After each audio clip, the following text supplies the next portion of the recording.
Hello there. How's it going, guys? Okay. Happy Halloween to you guys too. Um, can somebody hop over to the YouTube side of things and tell me if there is music playing over there? I actually need to know.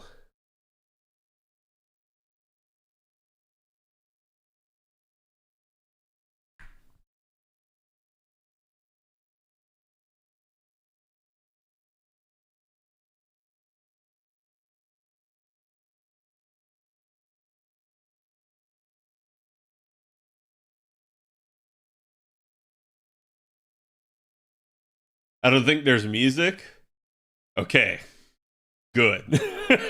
And that's not meant to punish you guys on the YouTube side of things. It is purely because for anyone that saw my tweet on Twitter today, basically yesterday's stream I got hit with over like 24 different copy claims and restrictions. So I'm honestly surprised it was only 24. Basically, we got hit with a bunch of stuff, and it turned out that the multi-streaming plugin that I was using was not taking the right audio track. And so essentially it was playing everything that I play on Twitch, which is perfectly fine because on Twitch you can split audio tracks and thus stream can hear music, but it doesn't actually end up in the VOD. And so that stops me from getting DMCA'd or anything like that.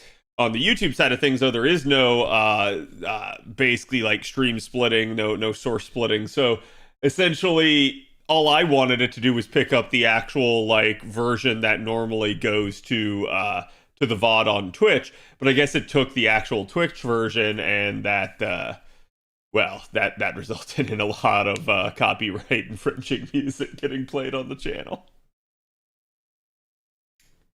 Who's the blonde girl? Yes, that is my OC, my mascot, if you will, Aurelia. You can definitely see that she is similar to someone else you might know.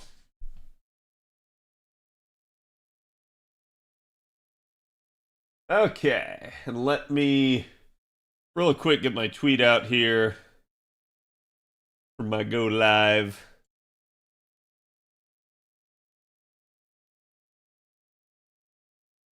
This is such a great song. Okay, so yesterday we used La Toria. Also, we got the Theseus video out for those of you guys that weren't around yesterday to see it. And again, for those of you guys on YouTube, welcome. This is going to be a daily thing from now on, so I hope you guys enjoy. Basically, for years now, I've been streaming daily on Twitch, and the only thing that was stopping me from streaming on YouTube was the content restriction that Twitch placed on its partners. So, Twitch recently relaxed that. We are now able to stream to YouTube as well.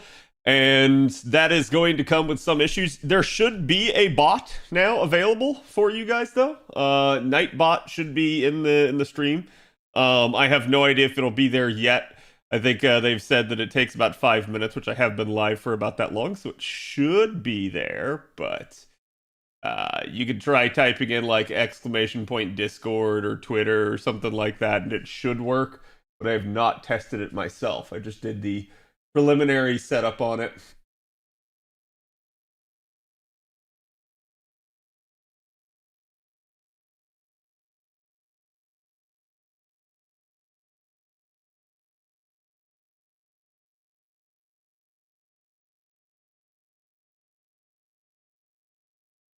So today on the agenda, we have the final Grail front on JP. I think I've done all of them otherwise. Well, I haven't done the daytime one, so if we have time, I'll do that. But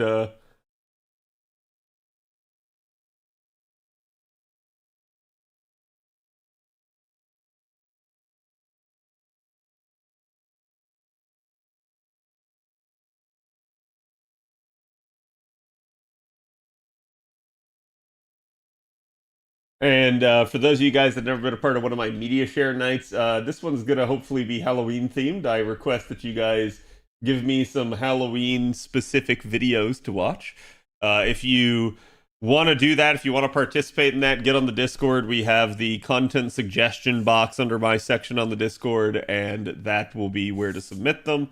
I usually go in order of first come, first serve. Sometimes I do skip videos if I think they're either too long or not interesting enough or have various issues. But otherwise, it's pretty fun. I do enjoy getting to react to the stuff that you guys send me, as it is always fun. Okay, this is the one I want. And the tweet is live. Go give some love to the tweet. Always appreciate when you guys help me out on that. I put OC and it put OG. I mean, both work, right? It is my original creation, so original gangsta works for her as well. She is DOG. I have some great news for y'all. Excellent. What is the great news? Are we pregnant? I finally got my Ibuki to 120, almost as good. I read somewhere that you have to do daytime and nighttime ones. You only have to do one, but if you do the other, you can get more rewards. It's not all of the rewards, I think. So I think the general consensus is to do the nighttime Grail fronts first because they're harder and give better rewards. So that's the unfortunate part. I'll probably just like do a solo of some of the other ones because otherwise it's just too easy. And honestly, even solos are a little bit easy for my account. Okay, why is my... Oh, yeah, I didn't plug my capture card in. That would be a problem. Chat, you're distracting me. How dare you? You're not distracting me. I'm distracting myself. Okay. Should be good. Everything is in motion.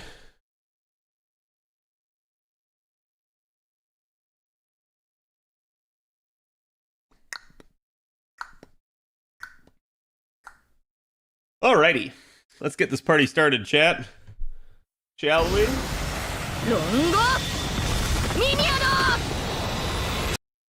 Cause this is Thriller Night.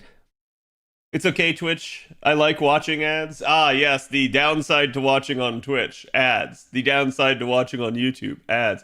I heard, and you YouTube people would have to tell me, I heard that YouTube apparently was starting to squash ad blockers, which is weird because I haven't had that happen to me yet, but I've seen a bunch of people complaining about that. So I don't know if that's actually been a thing for some of you or not. But Twitch, on the other hand, has been having a war on ad blockers for years. So it's definitely one of those issues where you don't want to necessarily have to watch the ads, but sometimes Twitch changes something that makes it difficult to actually block them. There's like a pop-up for YouTube now that says you were using ad blockers. Well, I mean, who cares, right? I think it starts November 1st. Oh, excellent. Installed a second one that killed YouTube ads again. Yeah, that's the problem they're going to keep having, is it's going to be very difficult on them to actually continuously block ads. It's going to be almost like malware and antivirus type stuff where every time you block one, people are just going to keep like doing stuff to try and get around it. I don't mind it supports content creators. Yes, that like I'm never going to tell you guys you have to watch ads on my channel. I do find it scummy because Twitch has basically like issued a ruling that says that like, hey, you don't have to encourage your people not to use ad blockers, but if your people do use ad blockers, you don't get any of the ad revenue. And I'm like, okay, you dicks. Like I'm not gonna hold that against my viewers. I hold that against Twitch because Twitch is the one being like, hey, you know what? We're punishing you for what they're doing. And I'm like, I have no control over what people on my stream do. Like I can ask you guys to do stuff, and if you're nice, you might do it. But like, if someone wants to use an ad blocker, they're just going to use an ad blocker. So it's like, it's really weird that Twitch chooses to punish you on one end or the other. It'd be fine if the ads that show up on the side. Yeah, and I've actually, so for those of you guys that don't know, I've been a partner long enough that I'm part of the Twitch research group. So they poll us every once in a while about various subjects, and every time ads come up, I am always just reaming them out. In most of the feedback, I'm reaming them out. But in particular on ads, I will sit down, I will set aside like an hour of my day to just write them a college thesis on why they're being a bunch of idiots. Um, and it's because like they have promised us that they're gonna have more minimalistic ads, that it's like it'll go up in a corner of the stream, you'll still be able to hear the stream. It might just be a banner on the side, like all of that stuff, right? You almost never get those. They're always the full screen ad that take up the entire screen and you can't hear the streamer. So it's like when that's the case like 99% of the time, and 1% of the time you might see one of those other ad types, it's like, yeah, I don't care what they say. They promised us better advertising and they basically just have not fulfilled it. Thanks Twitch for bending me over sideways, not even a dinner first. I mean, I will say this. I actually think that Twitch is beginning to make some better moves. We've seen the president, Dan Clancy, is really starting to talk to streamers and listen to them. And I think it's doing wonders for us. You look at this. This is the whole reason I am live on YouTube right now, right? Like thanks to Dan Clancy's decision to reverse course and allow us to stream to other platforms, it allows us to still favor Twitch. We are still incentivized to want to bring people to our Twitch community, but at the same time, it doesn't limit me. And so now I can go wherever I want and do whatever I want. And it helps me out significantly. It makes me think better of Twitch because Twitch isn't the one trying to shackle me in most cases. And that's good. I think that's a huge change. I think that that's going to have a lasting impact, but we'll see, right? There's definitely some issues, like I said, still with advertising, still with some of the enforcement of their rules and stuff like that. YouTube, on the other hand, has its issues with, like, it doesn't have all the bells and whistles that Twitch does in a lot of cases. And its copyright stuff is, I'm just going to say this as someone that's also been producing content for YouTube for years now, it's draconic.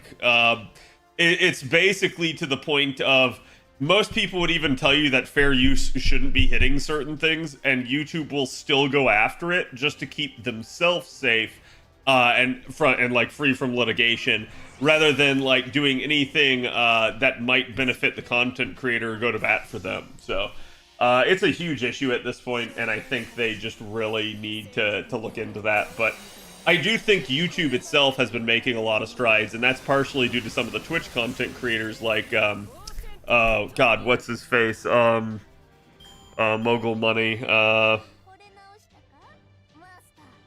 God, I could see his face. Ludwig. I could not. I could not. I could not think of his name for a second there. But yeah, Ludwig came over, and Ludwig has constantly been in the CEO's ear about stuff, and I think that has really helped YouTube.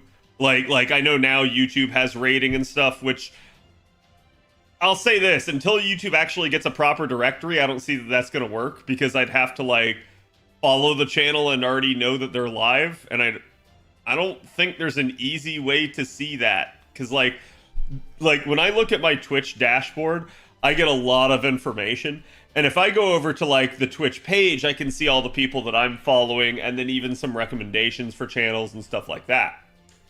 But if I go over to YouTube, my dashboard is very bare bones. It has very little information. Like it'll tell me like how many viewers I have, how many overall views the stream has gotten, as well as, and this is a weird one, the chat rate. I don't know that I care too much about the chat rate over there. And like I'm saying that I absolutely see you guys in chat. I can read your comments, but the one restriction that Twitch set on us is we're not allowed to combine our chats.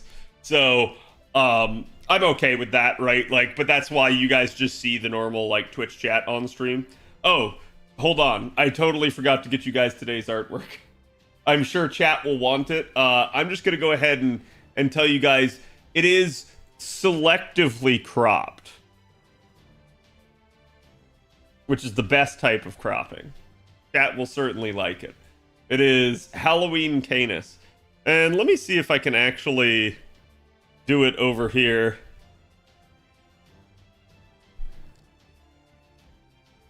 I don't know if the command works on the YouTube side of things. There you go. It looks like it's been added successfully. So There is the art link of the day for you guys on YouTube as well. Oh damn, that's hot. Yes, and I always do a art of the day piece for anyone that's not familiar with my stream. It's basically been one of the like longest traditions that I've had on the stream. I have always done it. The only times I don't do it are when I'm doing strictly variety content. But every time I stream FGO, I do an art of the day. It's usually an FGO piece, and I'm usually promoting some artist out there that's been drawing FGO. So, like I said, always go to the link, go give the person some follows, some likes, do whatever you want to do. But yeah, it is a fantastic art piece for today. Canis with even bigger tits. Hey, there's nothing wrong with that. But yes, I am on YouTube now as well. So this is actually the second stream. Hopefully I don't get copy claimed and don't take this the wrong way, YouTube people, but if I get copy claimed for this one, I will probably not stream again on YouTube for a hot second just to try and see like what's going on and what I can do to remedy and rectify that situation, because I don't want to get my channel getting a strike against it or anything like that. But I think we figured it out. And if you guys can't hear music on that end, we're probably good in that regard. But if you can hear music, let me know, because that's a problem and I'm going to get copy claimed again. So. Random Evolution, thank you for the follow and welcome. I actually don't know. Are there alerts on the YouTube side of thing? Like if someone subscribes, which is like the Twitch equivalent to following. If someone subscribes over there, do I get a notification at all? Does anyone know? Is there just like it happens and I'll never find out type of thing? Yeah, no music on YouTube at the moment. Okay, good. Like I said, it's not my goal to try and deprive you guys so much as like YouTube will not allow me to do anything in that regard. So if you guys want music, feel free to come over to the Twitch side of things. There is a command in there for !Twitch that will take you right to my stream. And then vice versa. I'm technically not supposed to say this, but if anyone wants to go over to the YouTube side, you know where to find it. That's all I'll say on that one. Twitch doesn't want me saying that stuff, but I don't see a huge problem. I don't care what platform you guys watch me on. From what I checked, the alert was muted. Okay, I'll have to look into that. So, is there an increased success chance for CEs coming soon? What do you mean by increased success chance? You mean like buff success chance? For craft essences. I don't know actually off the top of my head. An easy way to check is Fandom actually has a list of all craft essences, and usually it has like different things in the directory for like what you can look for. And that's usually where like if I'm looking up what a CE would be that would work with a certain unit, you'll see me sometimes go in there real quick before I start recording and checking it myself. Because like there's a couple of craft essences I can just rattle off the top of my head that get used with the vast majority of units for each card type.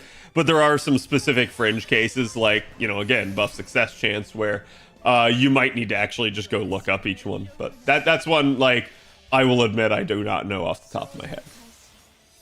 DL campaign. Yeah, we haven't gotten any news on that, have we? I have been checking. I did see they extended the duration. Oh, I forgot. We have the Lasengle office tour to watch, so I'm going to watch that with you guys today. Let me go ahead and update the stream title.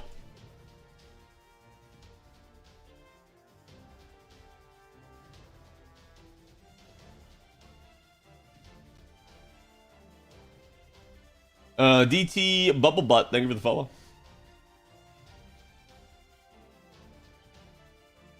Hello, Natasha. How's it going? Actually, yeah. Am I under FGO or am I under a different game? Did I? Oh, I didn't. I didn't set my my game on. I'm still getting used to YouTube because every time you start a new stream, you have to completely set up all of the stuff again. And that was like in Twitch's case, you basically get to keep everything from the last stream.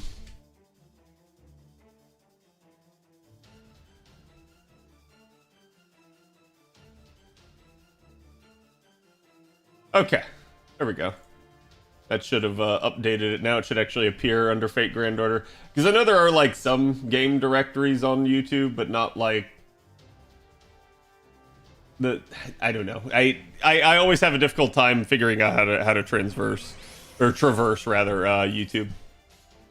Going to do the Ellie break room. I still need to do that, but remind me probably not today since we have media share night. I was gonna say it's FGO here, but you meant YouTube. Yes, the YouTube side of things is still the one I'm still trying to figure out. So thankfully I have a really robust computer setup. I stream on a 2-computer setup, so I have 4 monitors in front of me. I have 2 over here and 2 right here. So basically I've got like my OBS in front of me that I'm playing on and everything, which is like right underneath the camera there.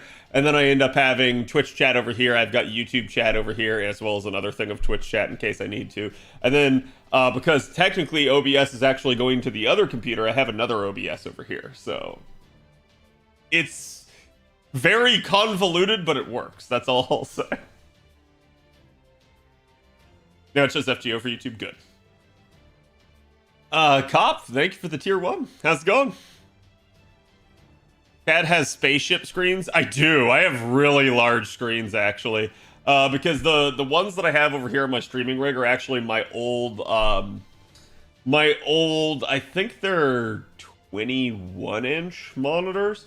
And then these ones are nice, big, widescreen, like, they're like 28-inch monitors. So, but this is on my gaming rig. My gaming rig is newer. It's, well, actually, I say that. No, my streaming rig is newer. My gaming rig, I just wanted the better monitors because it's what I actually play the game on. So, but regardless. Kanzer, thank you for the follow. What resolution are they? They're basically, what is it, 2K or 4K? I can't remember what the difference is. 4K is like 2000-ish, right? I think so. It's been a hot minute since I've done any monitor research. I basically bought these like 2 or 3 years ago now.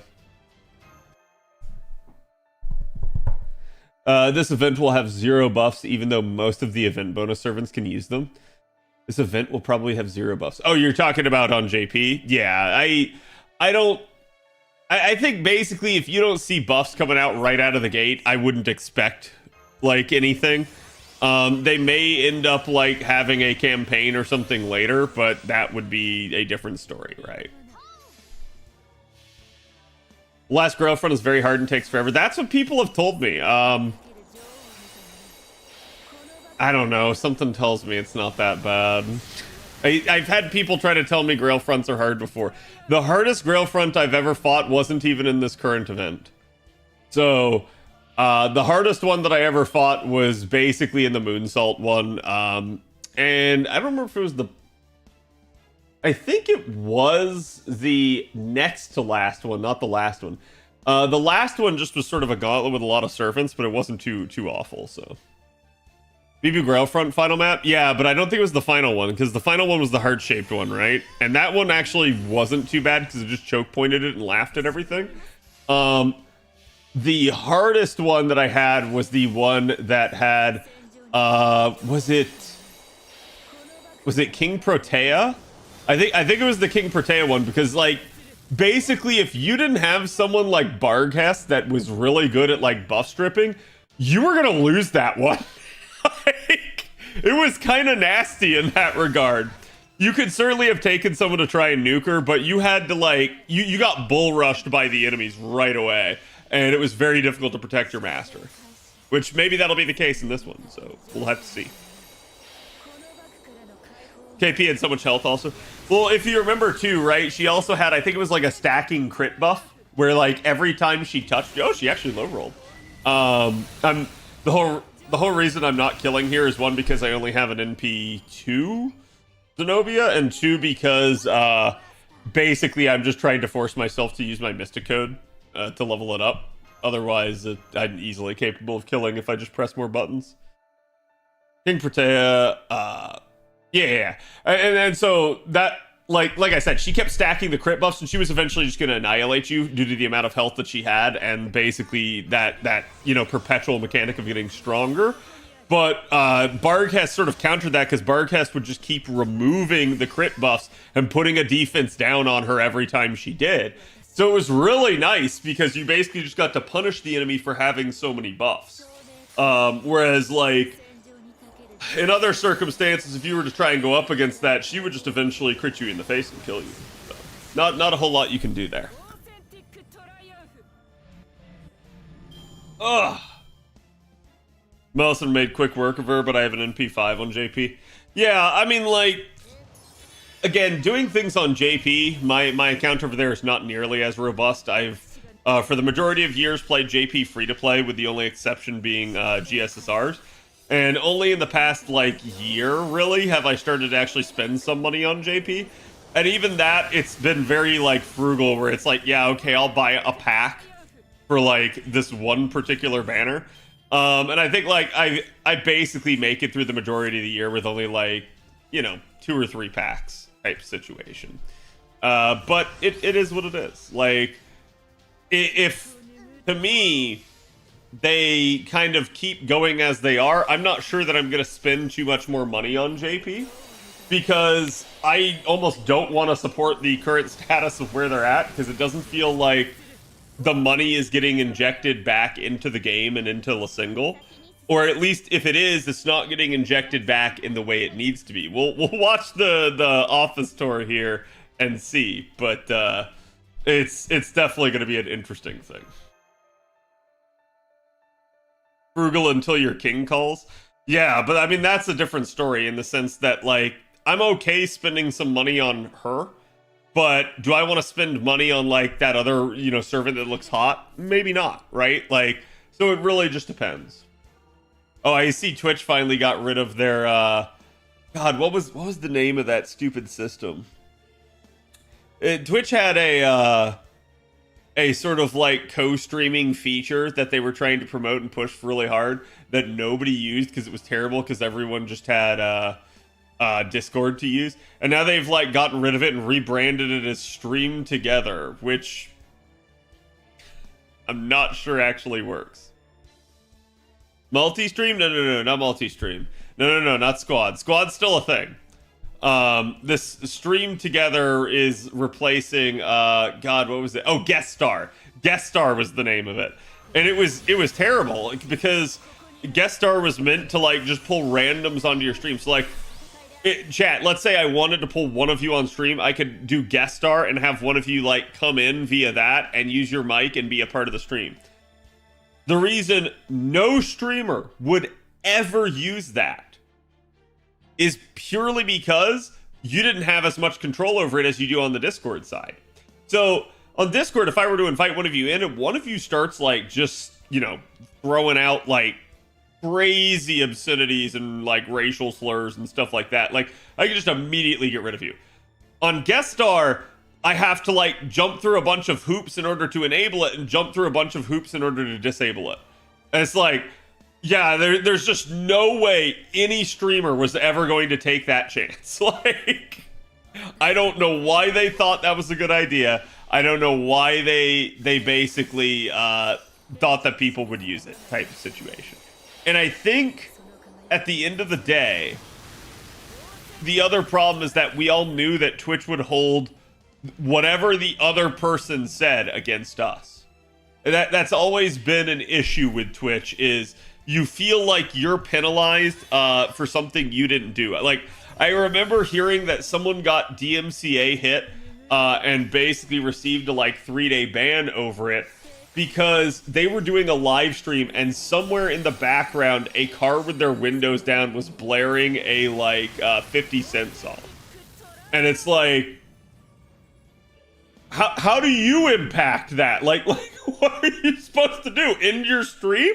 Like, it's one of those crazy scenarios that I just don't think a streamer would have ever been at fault for, but they just came down really hard on it. And it's like, those have always been the times that you just sit there and you really scratch your head going, what the heck are they thinking?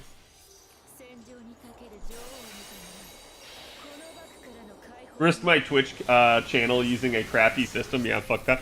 Well, exactly. And I've talked about this before, that to me there is, like, really it's kind of stupid that they have to put rules about like what you can and can't say, that they have to basically have all these like DMCA rules. And that's why like having the audio splitting, being able to like at least get rid of these copyright tracks but still allow you guys on the stream to listen to them has always been a nice thing. But that's only been around, chat, for about a year. And prior to that, like, man, content creators were just, you know, up shit's creek. You basically were taking a risk.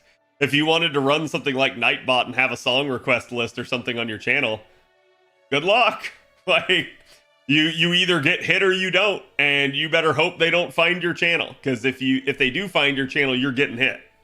So that was the problem that a lot of people had with it. Now, the one thing I will say is, NA chat, the reason you guys just watched me just go farm a bunch of bells and fairy dust there, I'm done with the NA event. Most of you guys probably still have some mop up to do, but until that next story chapter unlocks tomorrow night, I don't have anything I have to do, and I already have everything I need to immediately finish all the building done with that. So, did you spend apples? Yeah, I did some of the raids, basically, is how it worked. And so as a result, like, the second those unlock, I just got to go through the story real quick, and then I will have everything built immediately and be done.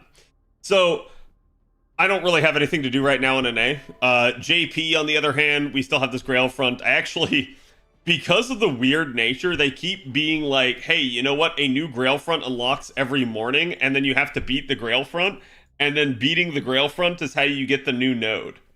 So the problem with that is that basically I saved the Grail front to do with you guys on stream, because to me that's actual content.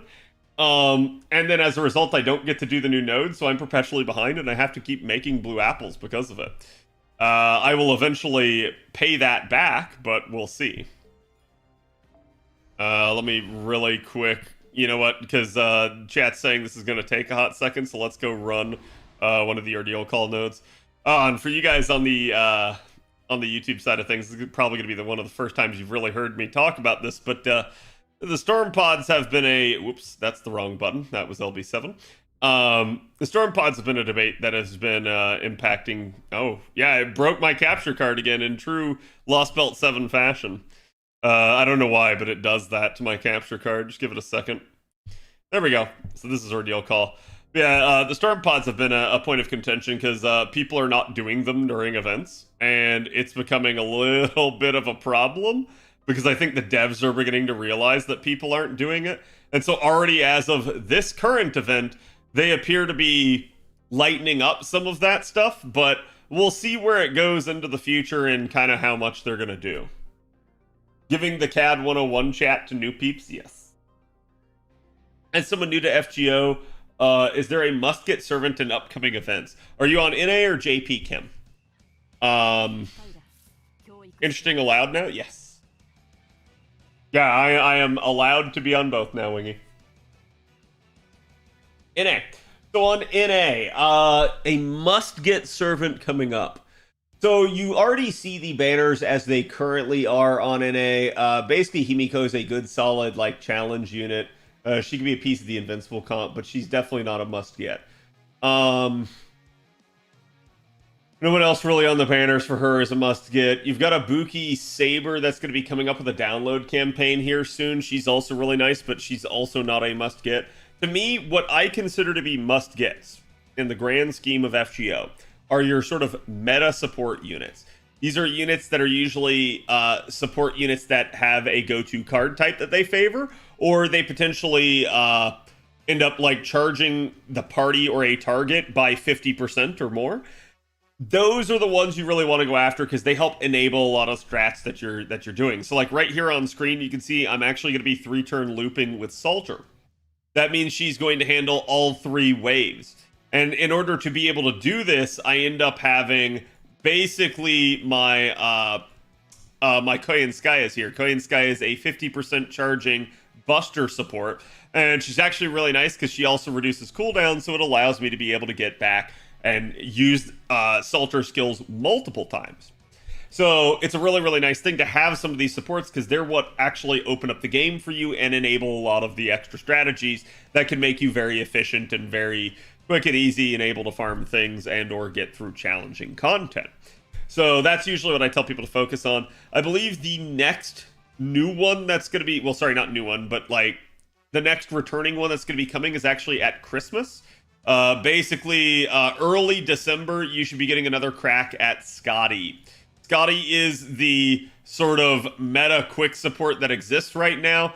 Next year, there will be Summer Scotty. That's a little bit of a, I'm not going to say replacement, but more like upgrade to her. But having both is not a bad thing and will help you out because essentially as a new player, until you get like 3 of these 50% supports, you're probably going to be in a struggle bus zone.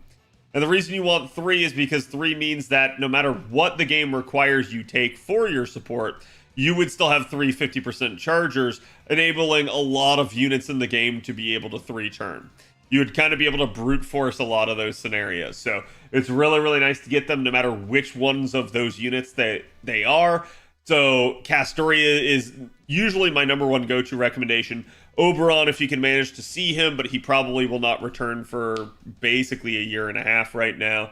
And actually, it's almost like a year at this point. But and then you basically end up having Koyanskaya, who's another buster unit. Scotty, who is your quick unit. And then there are some like generic sort of catch-all ones like Waver, who you can get off your SSR ticket as a new player.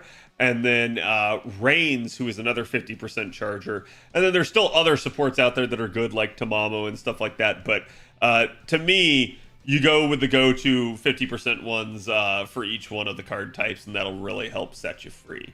Getting a unit like Merlin as well can be really good for challenge content as he's just really good at sustain and keeping the party alive. But actually, if you haven't ever checked out my new player guide, it's a little bit of a read is all I'll say, but it does cover a lot of the topics about like who some of your early targets should be, especially with regards to the supports, as well as what they do, and then kind of like other low star recommendations for like who you should maybe go after first.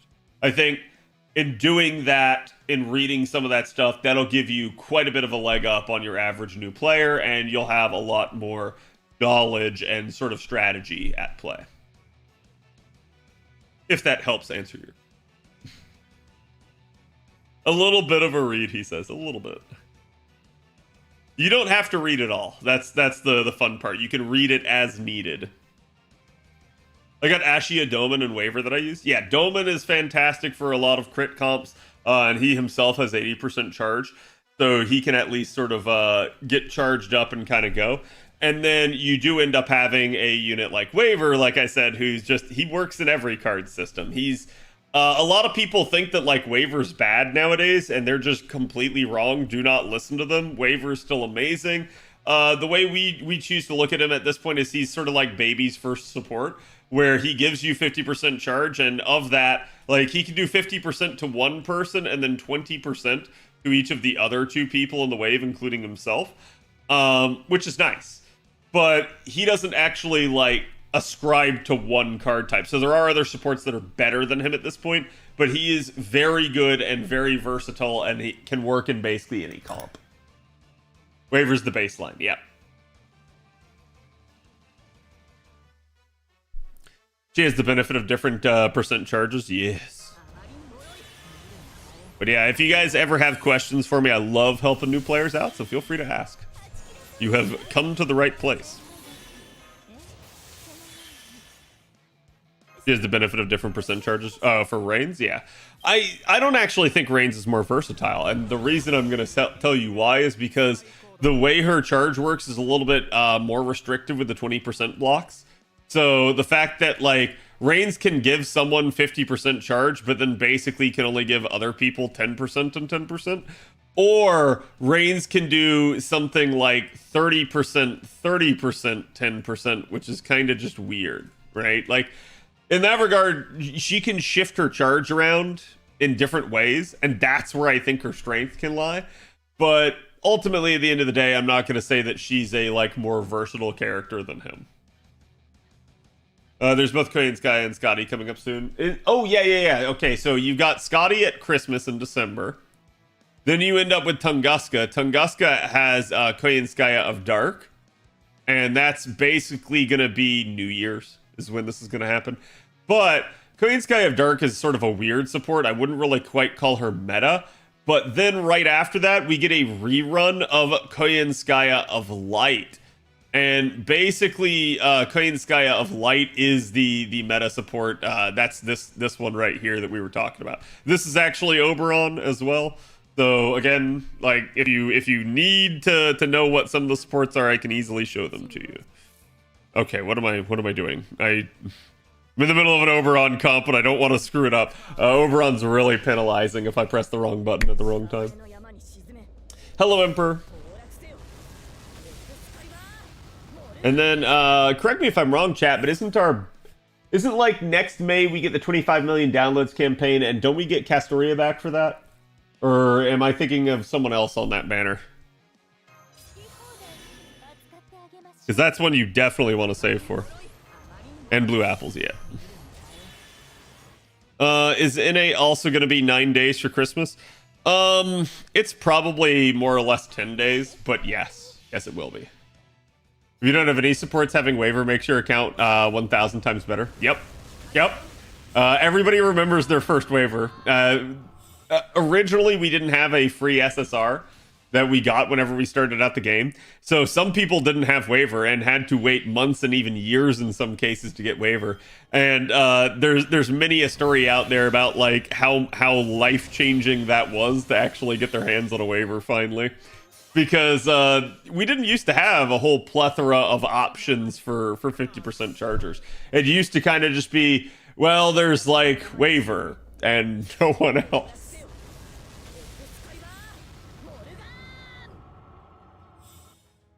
Tempest Plume, thank you for the follow. Welcome.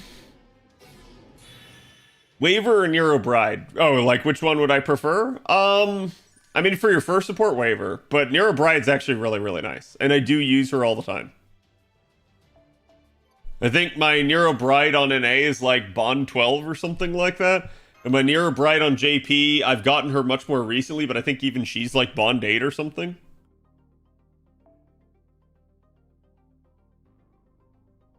If he spoofs me, sweet. If not, oh well. Yes. Be rolling for weeks to have waiver on account. I started playing a week ago, and I currently have Himiko and Tamamo no Mai. What servant should I roll for next? Himiko and Tamamo no Mai. It's not even necessarily of like what servant should you roll for next, so much as what's coming up that's available. There's certain low star classes that I think are really well taken care of, like the archers, that like you're good for a long time. You don't have to roll a high level archer for a while if you don't want to. Honestly, it's still going to be the meta supports is what I would still recommend, but if you really want a chance at something, sabers aren't bad because there's not too many low star options for that. And honestly, certain extra classes can be really nice because they can help tide you over basically in the interim. So like single target alter ego, for instance, can be really good as a boss killer and can also help tide you over if you're missing, like, say, a single target caster or a single target assassin or a single target rider, because alter ego can kind of work in that same thing.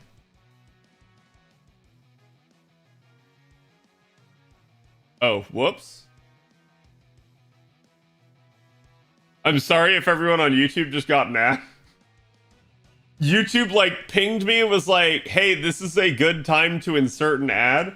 And I was like, oh, is my monetization not turned on for the stream?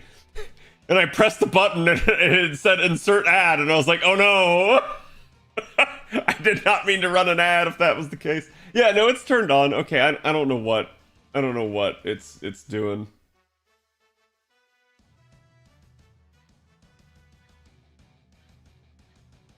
Oh, because the way it works.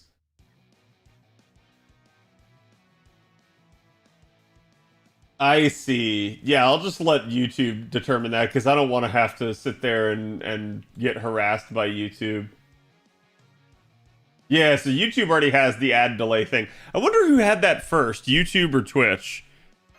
Because that's really interesting to see. On Twitch, we now have the ability to delay ads. Granted, I really hate it because it constantly gives me a pop-up timer telling me that it's going to be a thing. I wish it would display in a different area of the dashboard. MP reset. Yes, the Mana Prism shop has reset. So go get your tickets. Was Tamama the 5-star ticket? Probably. It's been fun to read your huge guide. Yeah. Started just when Eliza Halloween event. Already saving for those must units recommended. Yes.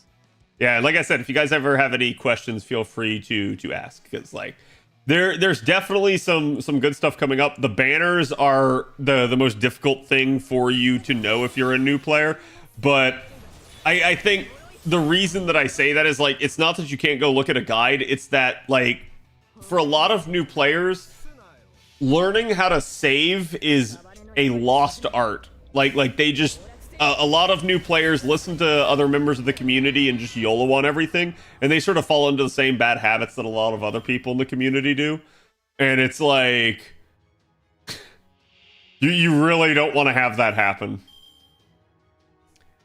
because essentially if you can't save for the units that you want, you'll get perpetually disappointed in the game and you'll just mauled.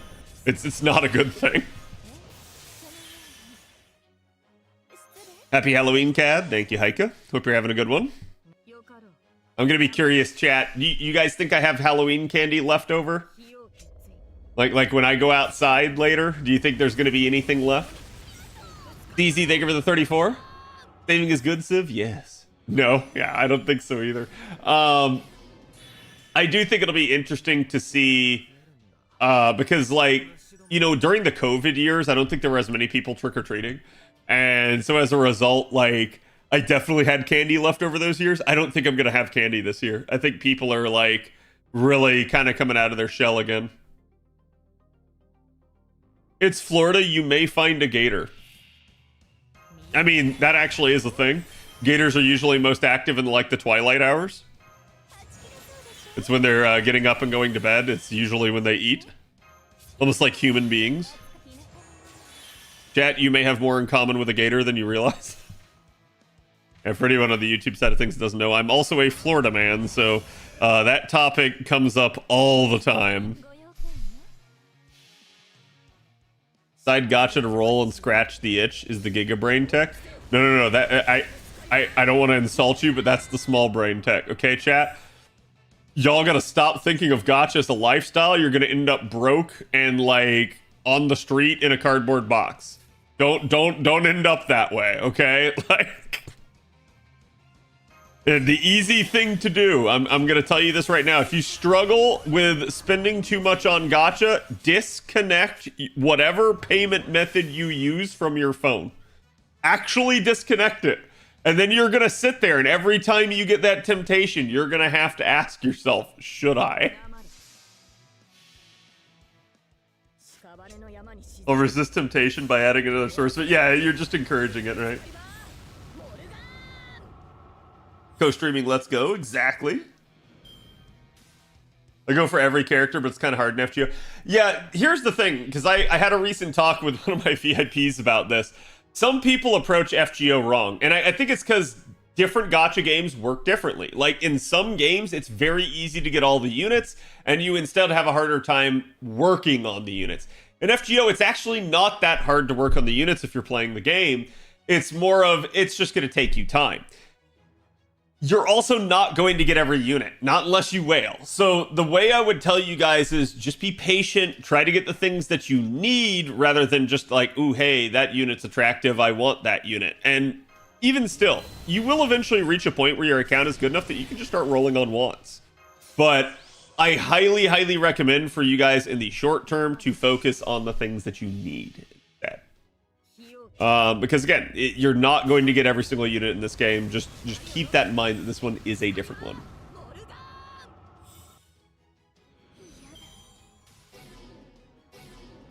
I think it's too cold over here in the Upper East Side. Yeah, in Florida, it's definitely not. It's like 80 degrees outside right now, which is actually nice. It's not 90 anymore. Give us candies, Cad? No. But Cad, Booba? I love Booba. The source. Today's artwork. Go give the artist some love. Do you think the Apocrypha banner is canceled? No. No, I don't. Can't wait for the Prime to renew, so I did this. Thank you, Cog. Appreciate it. Dad, if you guys haven't ever checked out my man Cog, he loves to stream variety content. A lot of old JRPGs and such. As well as FGO from time to time, I've been told. But have you been, Cog? Dad, how important are NP levels for 5-star? Okay, oh, man. New players, welcome to FGO. You want to hear about how FGO basically is and has been for the past, like, 7 years? Or do you want to hear about FGO in year 8 on JP? Speak now or forever hold your peace.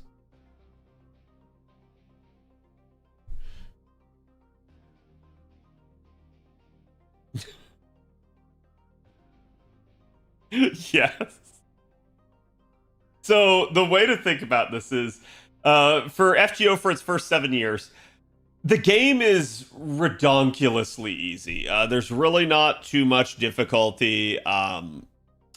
You can easily get away with MP1 in most circumstances. The only times you can't are in niche scenarios of like lottos and such, where you are under the gun, because in a lotto you can farm as much as you want as fast as you want, right? The only limitation is how many refills you have, which if you're a whale is no limitation, because you could just use quartz to refill if you're running out of apples.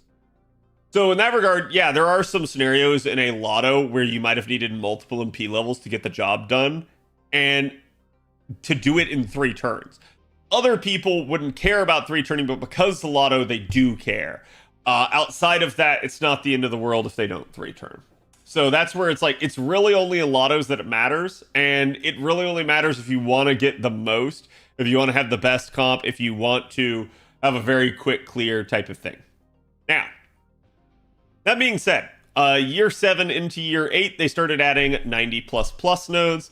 90++ nodes were a response to Oberon and just how much he shifted damage capacity. Oberon made it so that, hey, remember that lotto thing that I was talking about? Yeah, even those niche scenarios, even NP1 was doing it. You only needed NP1. So the devs, I think, panicked and said, oh crap, we made him too strong, which I'm just going to say this, the devs are idiots if they didn't see that one coming. I think they did, but if they didn't see that one coming, I don't know what the heck.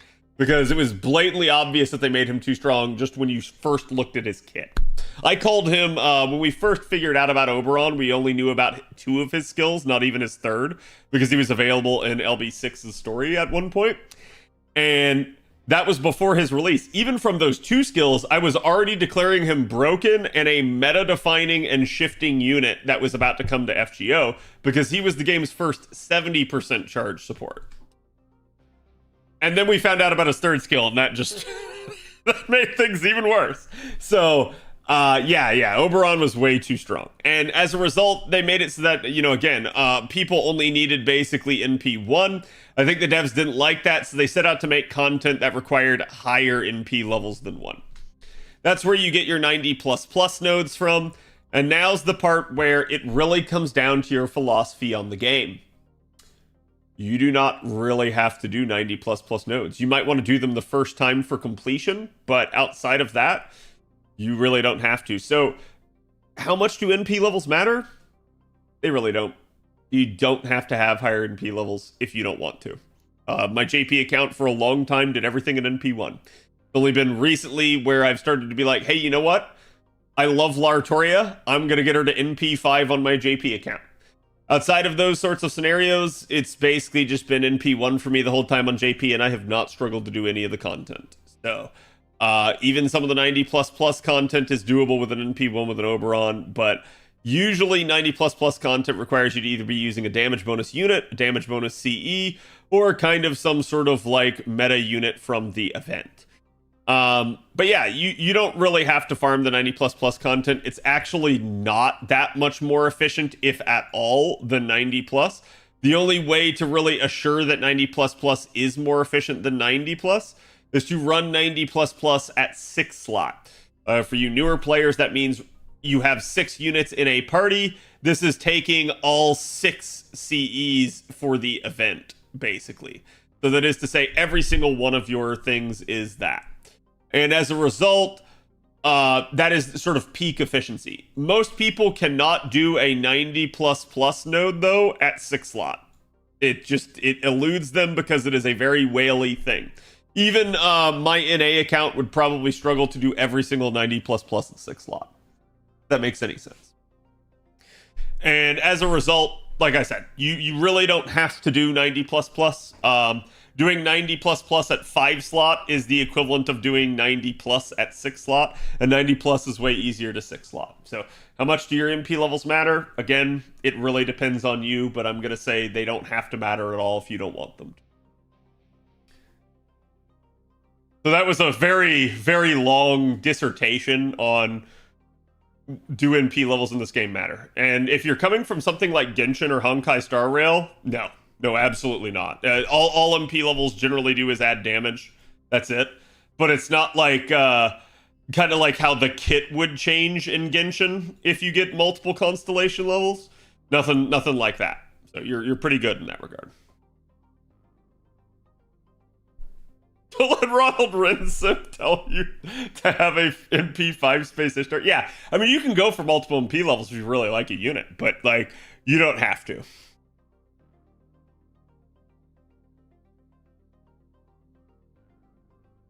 Any bosses after LB6 harder than Chernunos, or was that one just hard? Chernunos is like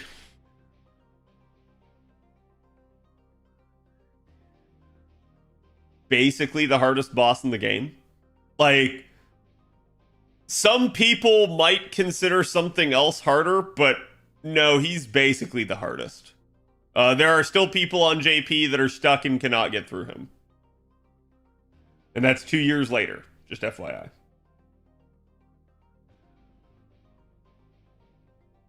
Others like Morganfest Round 2, Pain Just Pain. Yeah, Morganfest Round 2 was essentially done purposefully to promote a banner. And as a result, it was a node that had no synergy. And the devs knew this and they did it anyways. So that one got everyone very angry at them, but it is what it is. There's only really an account check for LB7. Yeah, I mean, LB7 is not super hard. LB7 just has as Strom is saying, an account check where it's more like, have you leveled up all of your units type situation. You don't have to have all of your units leveled, but it really helps the more units you have leveled. Ordeal Call 1 is a break difficulty-wise. There was literally nothing hard in Ordeal Call 1. I would say Ordeal Call 1...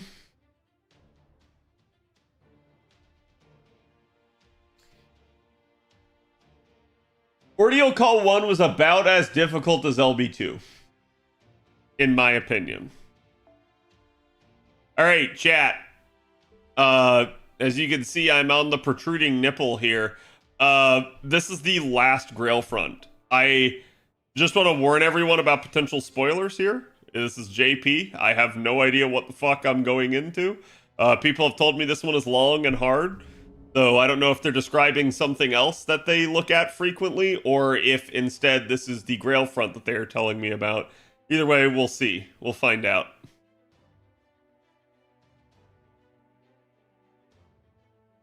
Wasn't Ordeal Call 1 when Medusa Saber became honorary Saber face for your Saber only run? No. I mean, she might, like... So, I also do Saber face only runs, and essentially in those types of scenarios, chat, it, okay. Okay. Okay. Okay. Okay. Okay. I think I get the point. Can you just spawn them all in? Like, I'm not intimidated by this. Just spawn them. Just just spawn them. I don't want to wait through all of this. Yeah. New Fire Emblem game looking pretty crazy. Yeah, there better be another gimmick here. Okay, wait. So he's got like a raid bar health? Is that what that is?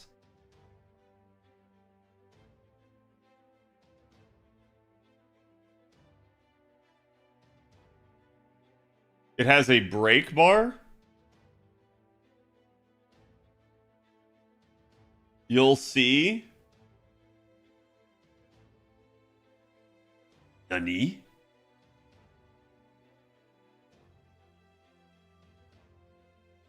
It's fun?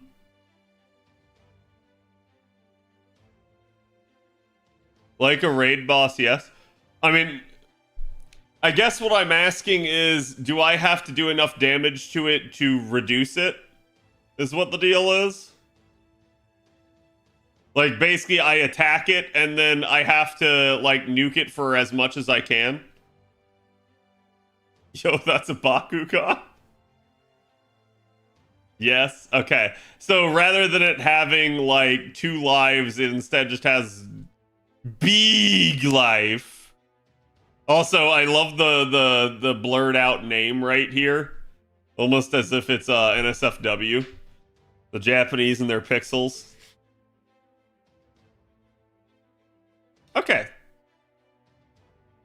I don't want to call this easy before I've seen the actual mechanic, but like, if this is all it is, it's not that bad, chat.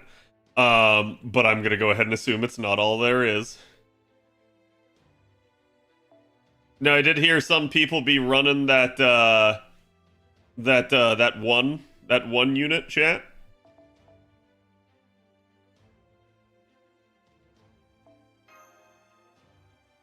Okay.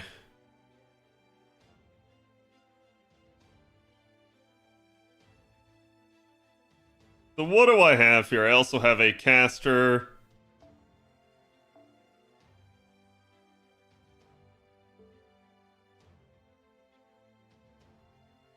It's not that bad. Moments before disaster. Yeah, I mean. Okay, they definitely gave me a lot of cost here. That actually has me more worried than anything else. The fact that they gave me 112 cost means they actually want me to try. Which is definitely interesting. So Saberface only Grail front. Let's go.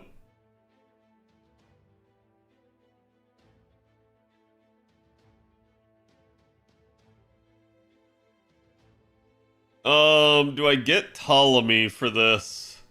I see I have her. Yes, okay, I have him. So that means I can use them to plug. How many things do I have to plug? There's 1, 2, 3. Only 3.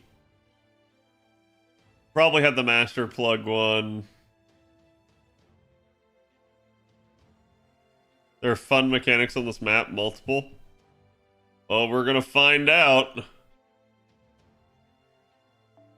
This is the only Mystic Code I have to level, so we'll go with it.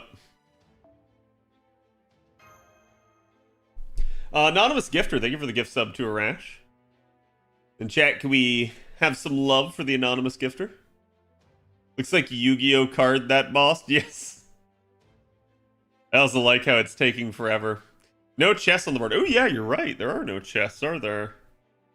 Which means I don't have to kill anything. So much burning. Yeah, I mean, logically, I want to bait the AI into burning nodes, but So, if chat's talking that there's a lot of gimmicks, this means either stuff is going to happen when I move to certain squares, or it could be that these squares have hidden properties that they're just not showing me. I think basically both of those are equally possible.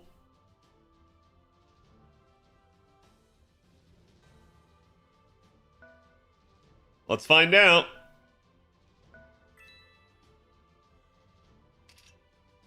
Adolfo, thank you for the 15. Hope you're doing good today. Had to use commands, but it must be a lot easier for you. Wait, what do you mean? What do you mean had to use commands?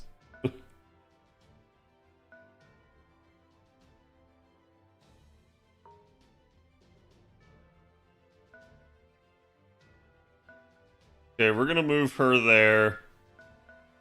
We're gonna move her right there. We're gonna move Sugitani up here in support. That's actually not a good thing because it may get walloped. I think that square over here to the right is just a heal.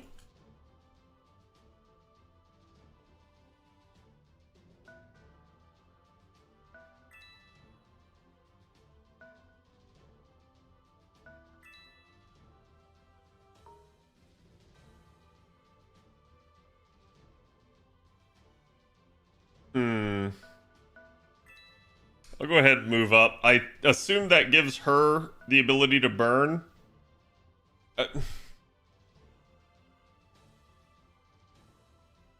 Please tell me that did not just ignite her.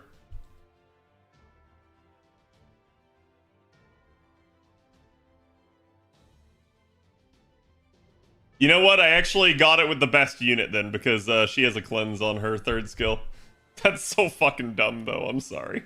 The floor is lava. Yeah, I mean, I got that point, right? Like...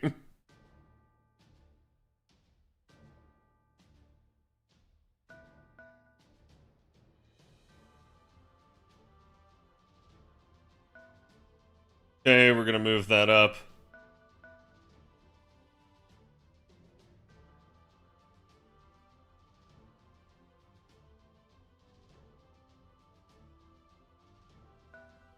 Gonna move Ptolemy over there. I think the only thing I'm concerned with is a bullshit appearance. Okay, let's see what the AI does on its turn. Yeah, I like that it's not loading, it's thinking.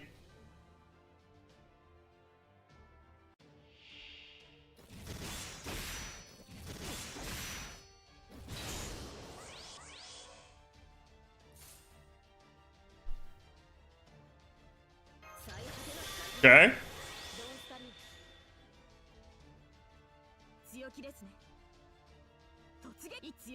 Give me the mighty chain for damage.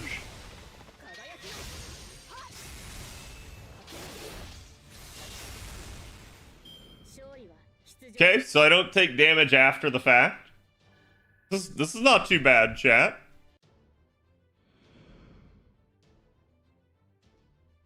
Is there more here?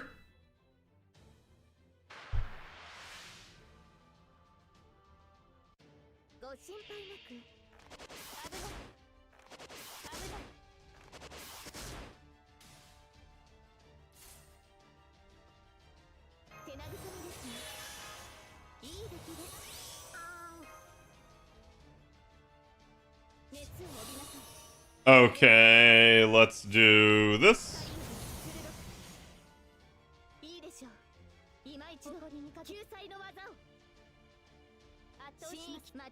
And we'll basically abuse it for free charge here. Boom, now my Castoria is full. And this also means that the Castoria, if like my bunny gets attacked, will go in with solemn defense on her.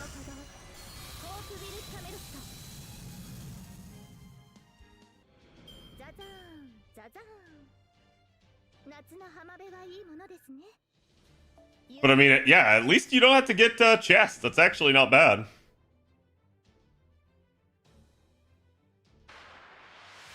Was that a Lancer?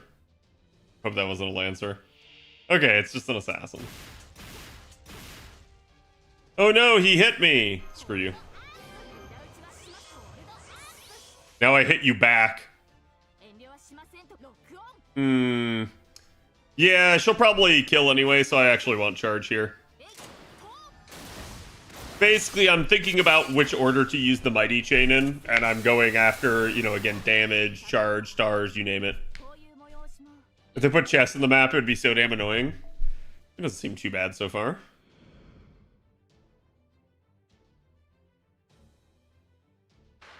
An anonymous gifter, they give the gift sub to Ashroll as well. And the gift sub to Lucario. Apparently I'm missing these. I'm distracted by what's going on the screen, but I do appreciate it.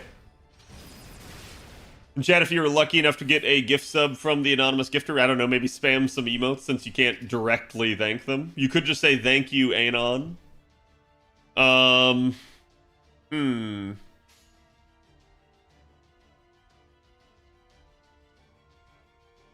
Yeah, we'll go for stars, because,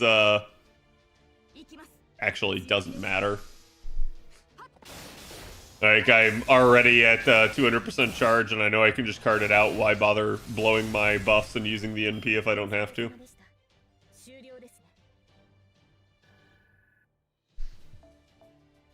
Okay.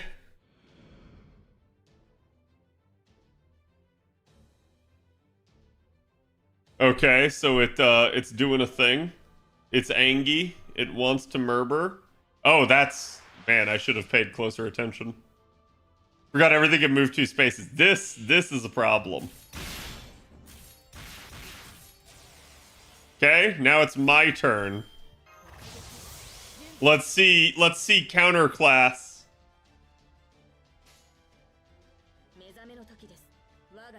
See how much damage I can pump out.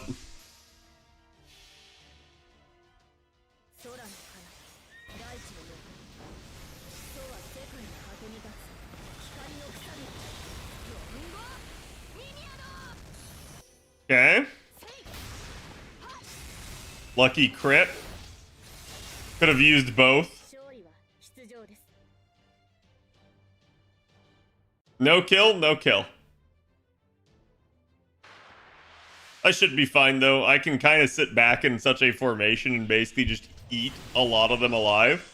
But I suspect the problem will come when I try to deal damage to the boss.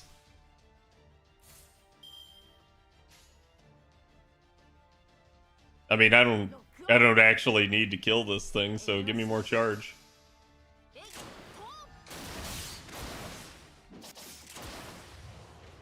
Even with your defense buff, you're still dying.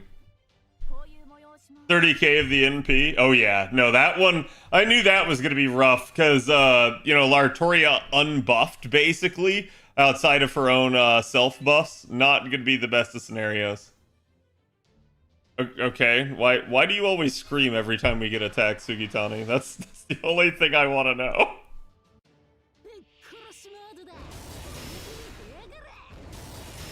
Okay. So he hit the people that were immune. Excellent. That's exactly what I hoped for.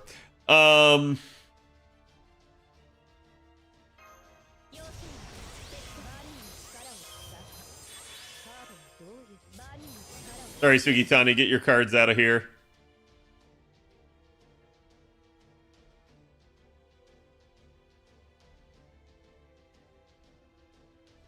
But I will go ahead and pop that. And then...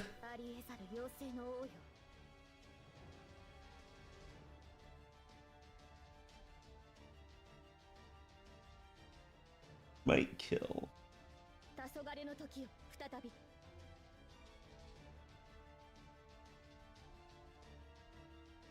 I think that'll be enough. I think.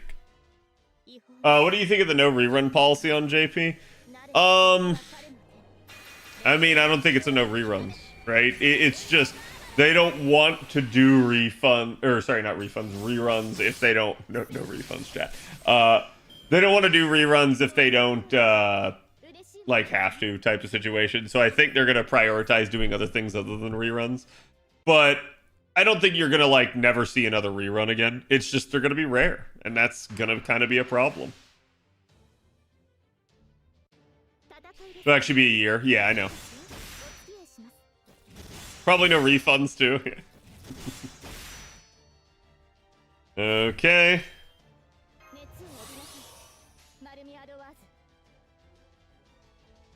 Let's do it like that. That should be enough. And sick. They give it the 34. But will we have to wait another 2 years for the next Grail front? That I don't know. I actually wish they would run Grail fronts more often, because to me they're pretty fun. I actually enjoy the strategy side of things, and the fact that they're giving it its own event is good. This is way better than the alternative of like running a lotto with 30 different challenge quests. What are you doing?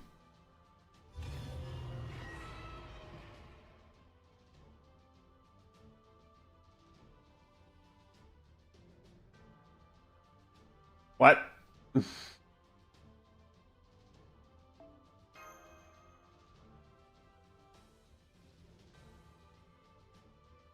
Okay, I can't read that.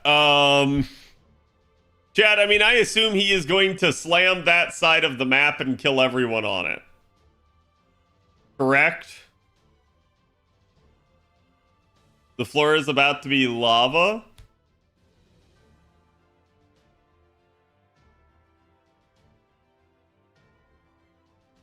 I mean, like, I think the bigger question I have is like, is this gonna one-shot my master? Because my master can only move two. So my master just kind of fucked.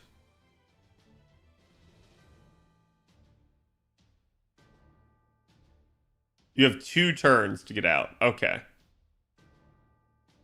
2 turns I can manage.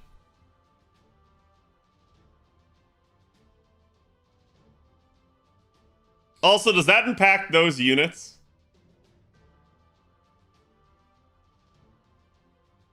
Master only loses 1 hit, thank God. My kanji level can't? I know, that's the problem, right? Wait, chat, you're saying I have 2 turns?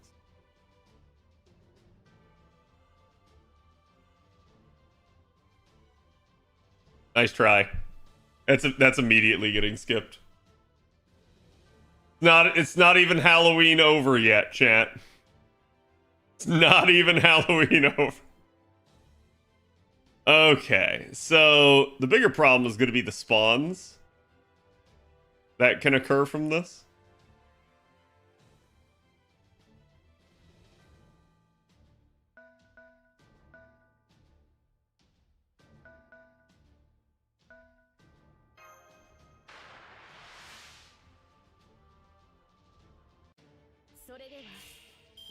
Thank you. I was about to pay for the skip. No, I won't charge people for something like that.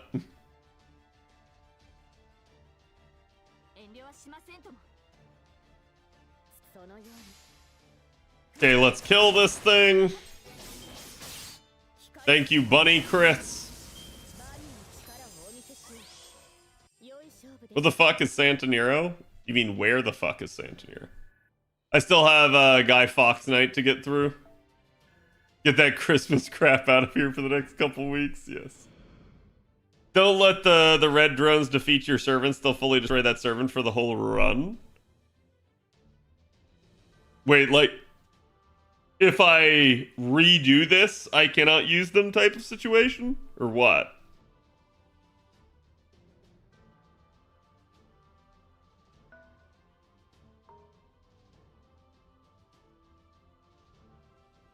The eyes ignore break bars. The eyes? I'm confused. What do you mean the eyes? Like the eyes have it? Oh, really? I see. So that's why you guys are saying I dodged a bullet. Interesting.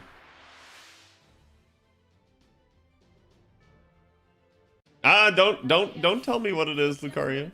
I don't want to know. No spoilers.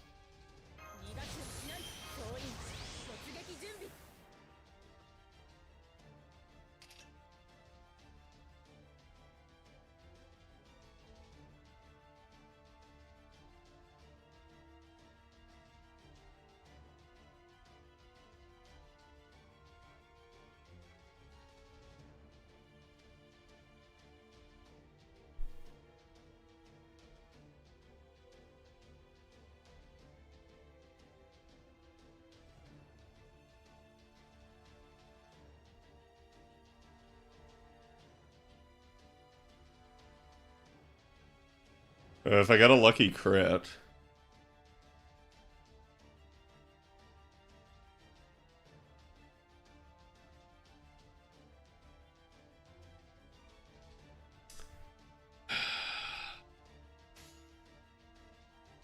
I don't want to do this, chat. Don't make me do this.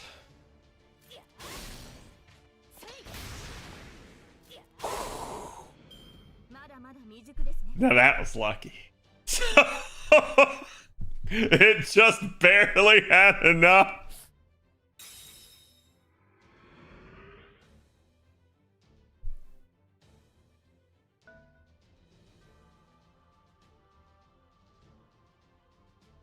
Oh man, this is probably suicide. But better to go on the offensive here.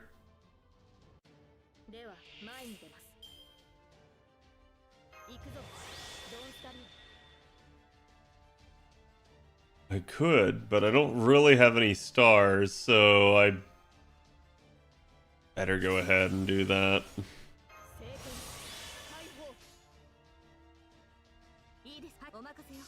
I don't think she's gonna do 100k.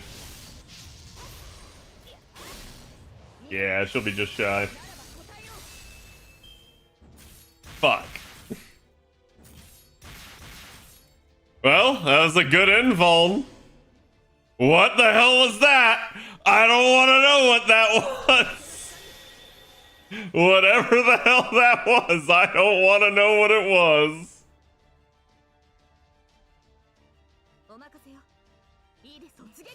Alright, we'll do that and kill it dead.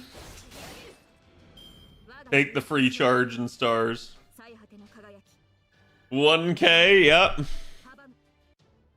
Dad, it's still alive? Oh, I'm aware. Now get out of here.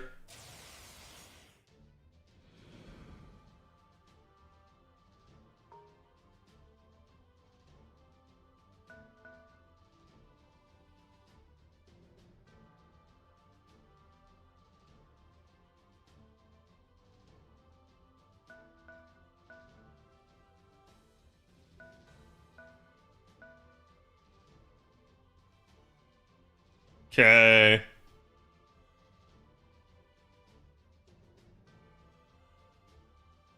There is just enough spaces.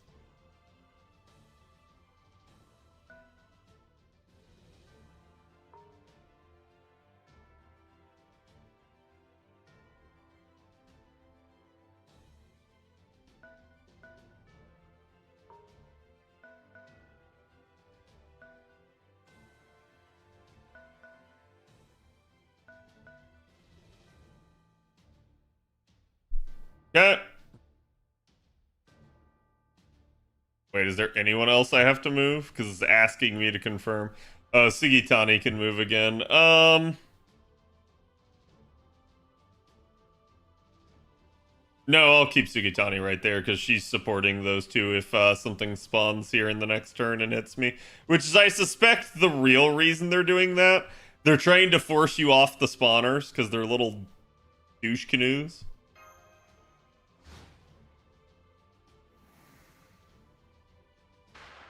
Ooh, this is actually spicy.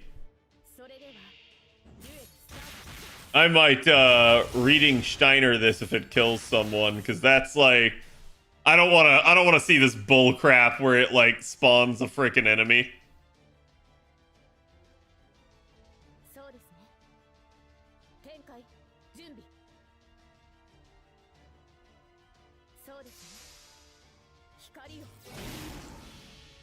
Okay, that thing should be dead. That will spoil all the mechanics, probably. I mean, listen, you know, if I ask for mechanical help, I'm okay with that, because you guys know I cannot read Japanese. So, it's especially when I'm kind of going in blind, when it flashes something on the screen that I should otherwise be able to read, right? Like, you're not gonna hear me complain about something like that, but...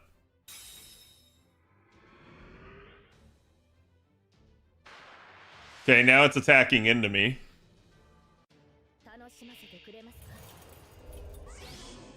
Ooh, you removed my buffs, you dickbag.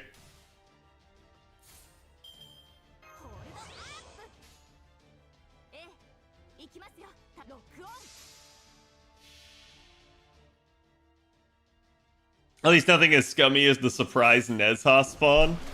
Yeah, I'm sorry. That still tilts me. That was not a hard Grail front. I shat on that Grail front. It just absolutely aggravates me that, like, they pulled that one. I've been told, apparently, if you could read, that you did know it was coming, though. So that did make me feel a little bit better about it.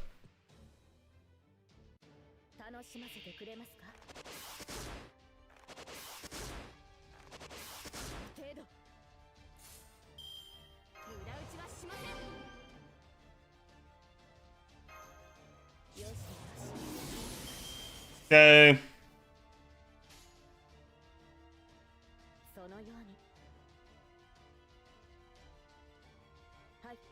Yeah, we'll just go with the most NP gain. Because bunny do bunny things.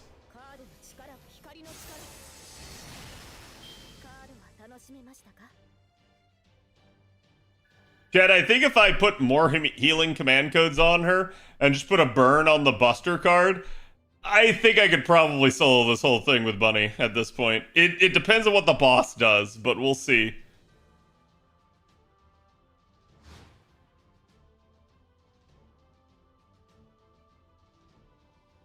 Okay, so now everybody else has to move out this turn.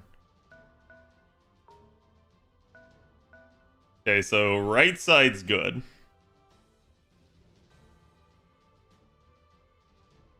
This right here is my problem.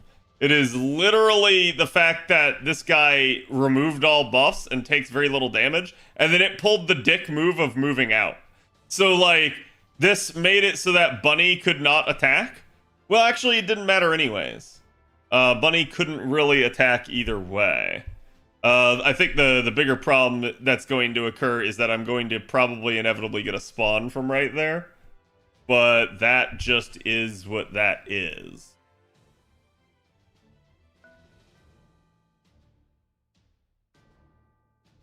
So I can attack twice if I do this.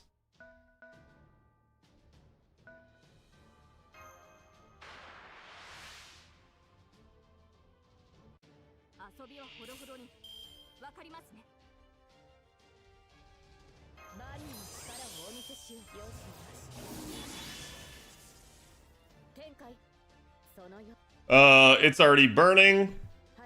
Don't care, I'll kill.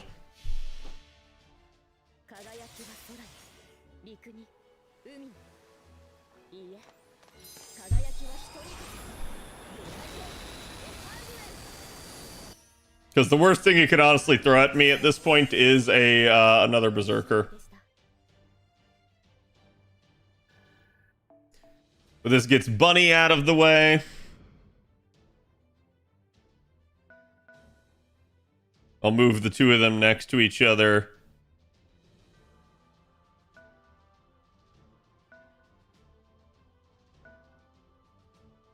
Move her right there. Actually, I could have moved her up in support of both of them. That's kind of a mess up on my part, but whatever.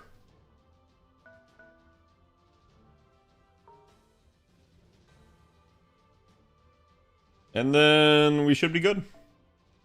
Go ahead, slam me.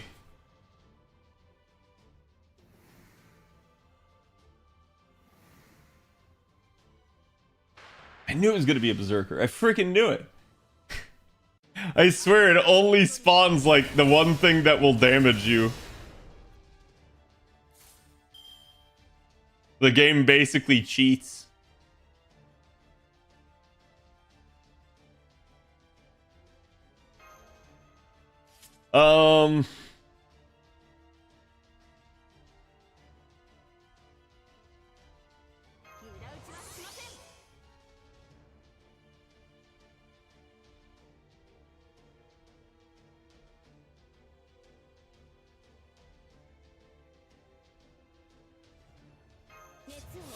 Gonna do that.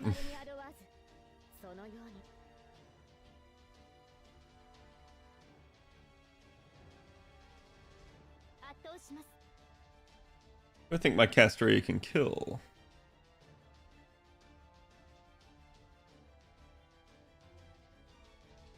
Yeah, let's try it. Yeah.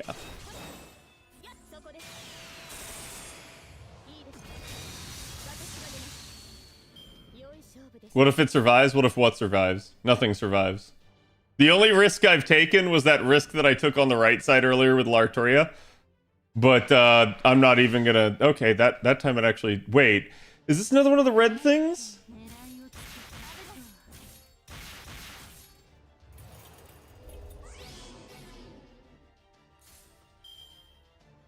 You motherfucker. You absolute piece of trash.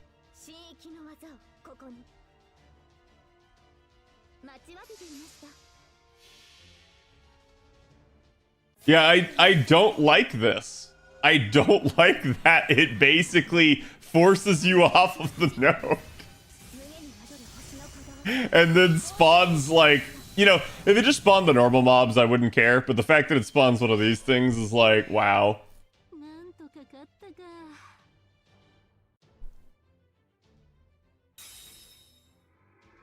Okay, now hit him. Kill him. You should kill him. He doesn't get out, right? Like, so he's dead, right? Fair is fair, game.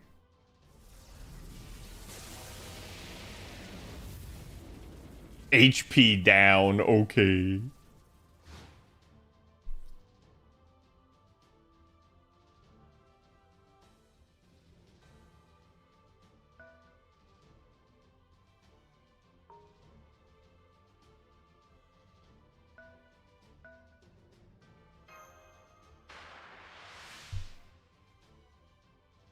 Alright, Sugitani. You actually need to put in some work here. We're all in big, big trouble.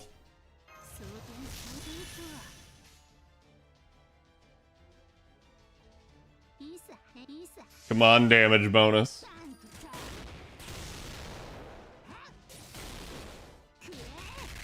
I needed a lucky crit there.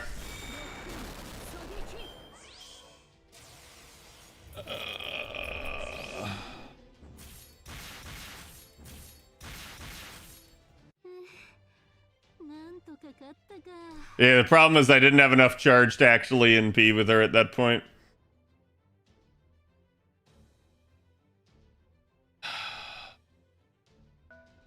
I don't want to have to do this. And so I won't, actually.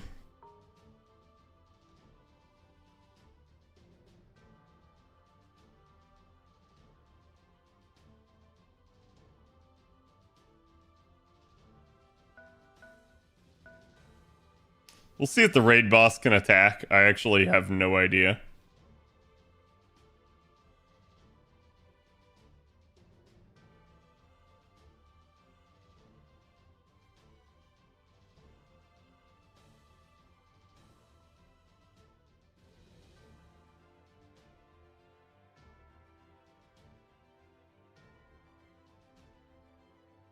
He can if you're next to him? Great.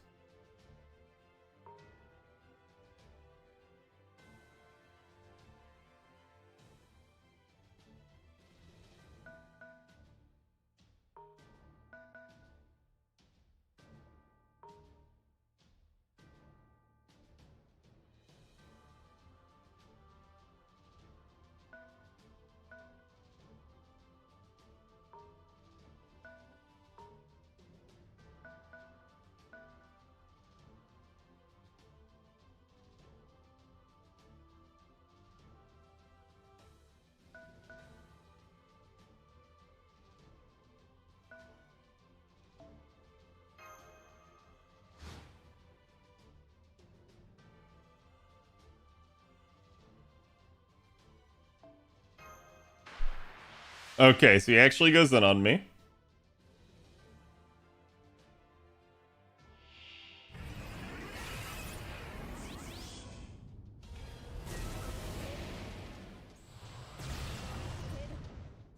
Thank you, fucker, aren't you?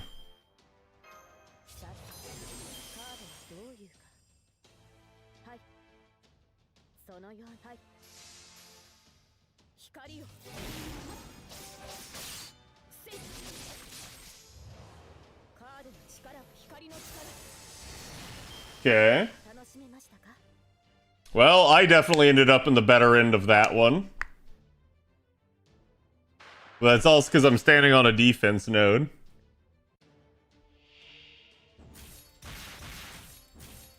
Thank God for her evade. I do not want to know what that is that he is trying to cast on me, and at this point, I am too afraid to ask. Alright, give me the NP gain. You should easily be able to kill him.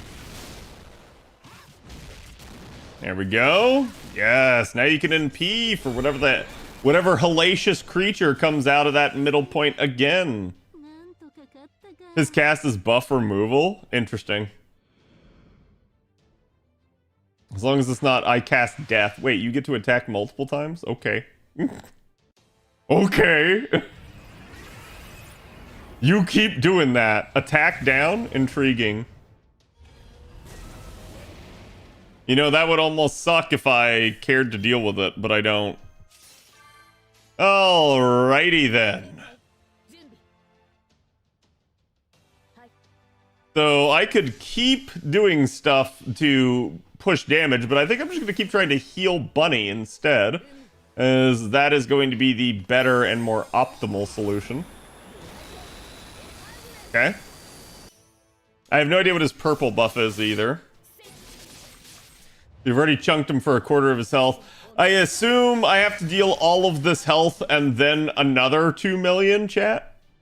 Or is it like 4 million after this? Because I see he's got like the thing for another bar. Another 1 million? Okay. Let me guess. Yeah, now you're gonna explode me.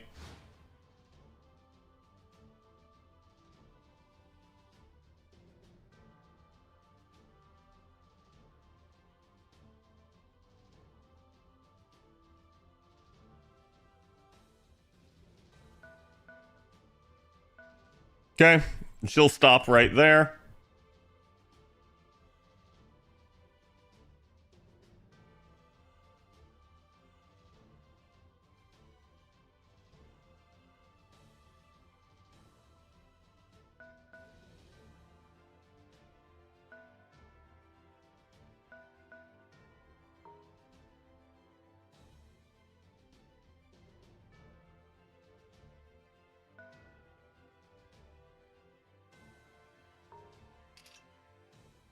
$1,000 HP a turn.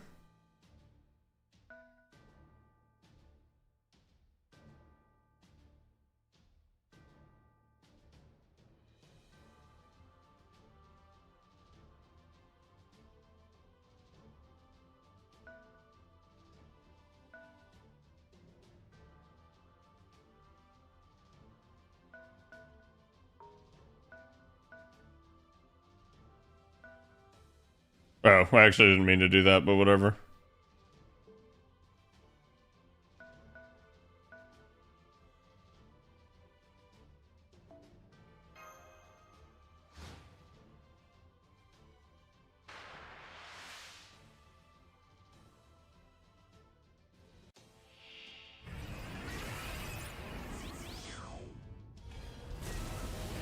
Okay, that's a spicier buff. Definitely dodging your ass. However, unfortunately, I think the dodge goes away on my turn.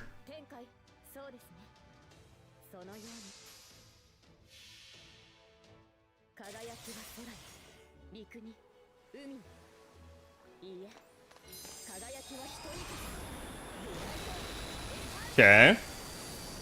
NA player here, how hard is this Grail front? Depends. I don't actually think it's that bad. I think if you're coming in here with leveled units, this is pretty easy. It's just got annoying mechanics. But I'd say as far as like the actual battling of enemies goes, I don't think this one's that rough. Not yet, anyways. We'll see what else this boss can do. Okay, I did get to keep the dodge, thank God. Yeah, charge me to full.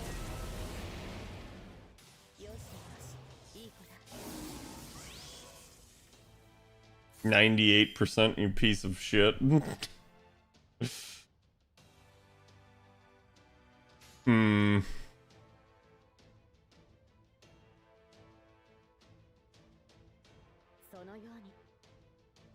Yeah, I'm just gonna keep healing as much as I can against him. I basically need it.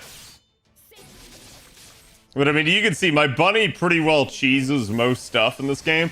He would be harder if he were Berserker. If he were Berserker, that means he would just be chunking your people really hard. So the question that I have is, what the hell is this NP gonna be? Boss is weak to all classes. Interesting.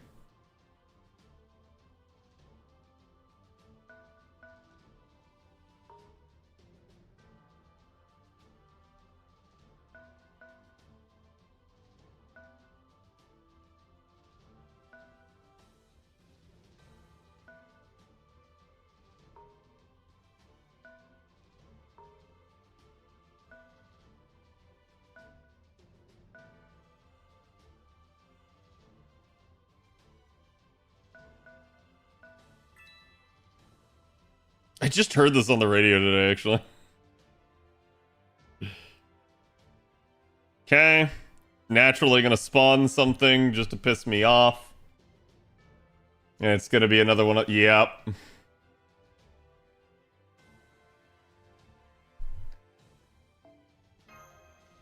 I do not understand why they do this. Like, repeatedly spawning these things is just dickish.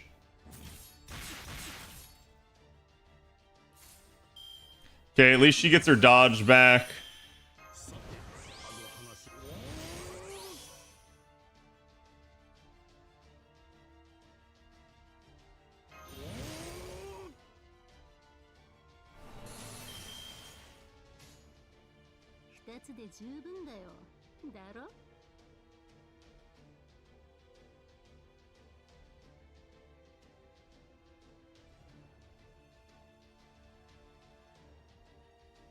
I think she gets it.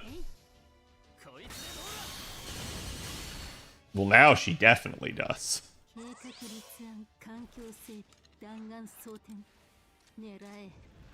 Stupid floating eyeballs. Yeah, I think the only problem with them is, like you guys said, the fact that they'll kill, regardless of your break bar. I think that's a cheap bullshit gimmick. And then they repeatedly keep spawning this one type of enemy. This enemy is the only dangerous threat in the entire board. Even the boss itself, to me, is less dangerous than it. Surely that killed it, right? Okay, player turn.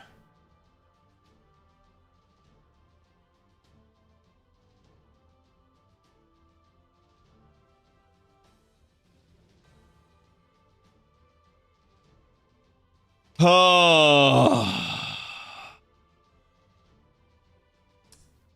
The only problem I have is that a NP that's gonna go through an invuln? If his NP, like, pierces defenses, it's just gonna kill Bunny. If his NP doesn't, on the other hand, I don't give a shit at that point, and it basically does nothing.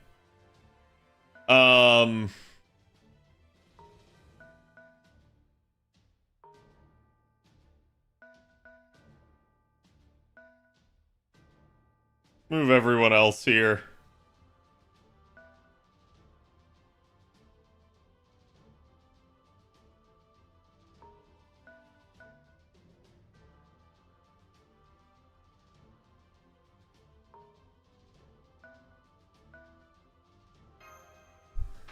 Should both be in support. I have no idea what his MP is because QSH just random. Yeah. The weakest unit on the middle spawner. I didn't think about that.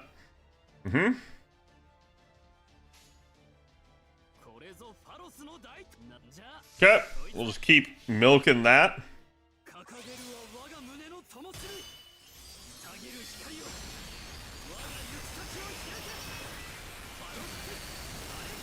That sucker's dead.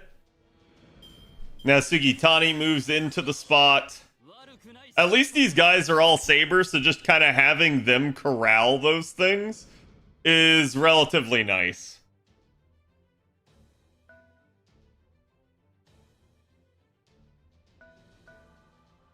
I'm just gonna move both of them into the middle.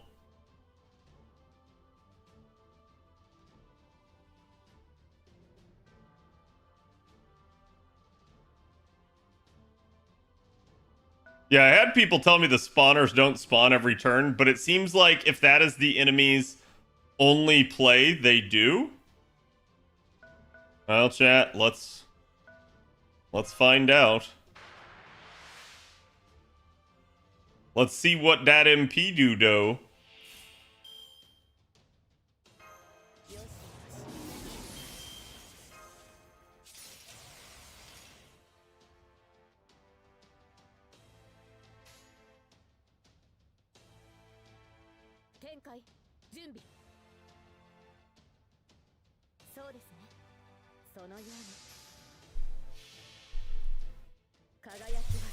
I'll basically keep abusing this.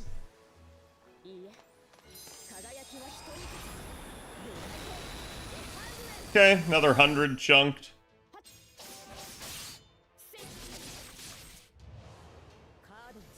It's really the bunny crits that are the actual damage here. Okay, sweet. Oh god.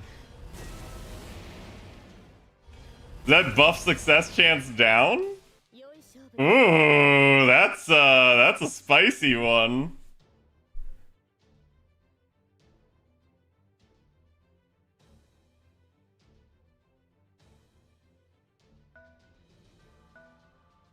Oh, damn it. Well, let's move her in then, into support. We'll see just how much we can do here.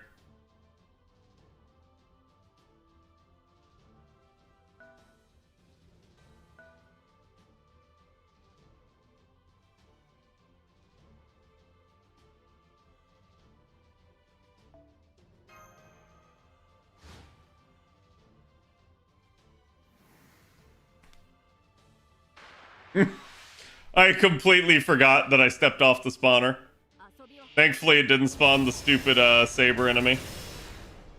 Oh, please let her heal me back up. Yes. Congrats, you get nothing.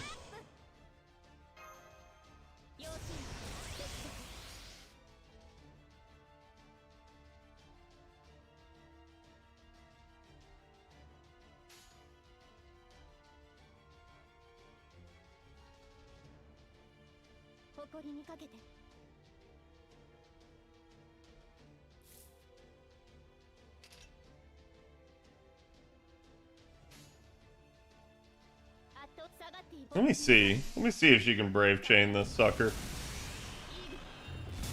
I think she can. Yeah, she can.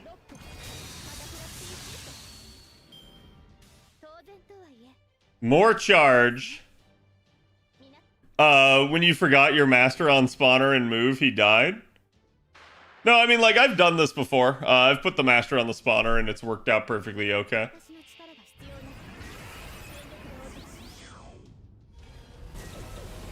Oh boy.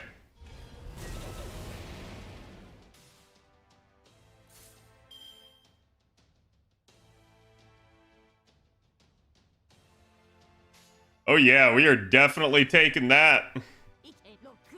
Give me that loop. Hopefully you stick around and don't immediately run away like a bitch. Give me the cards. You bitch. You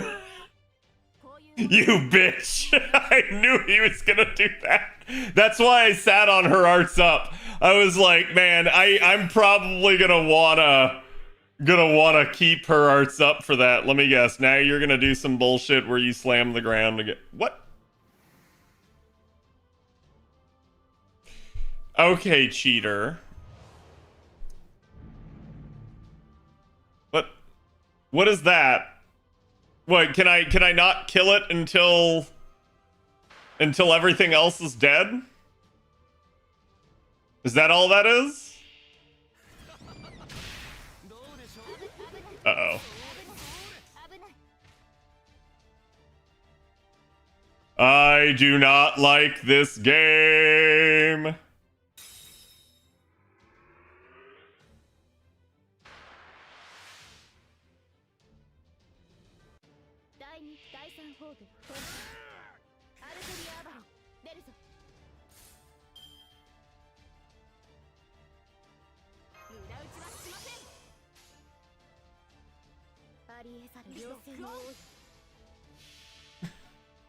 You want it? You got it.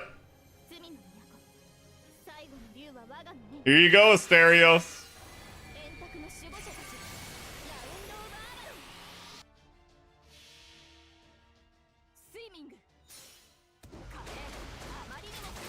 Okay.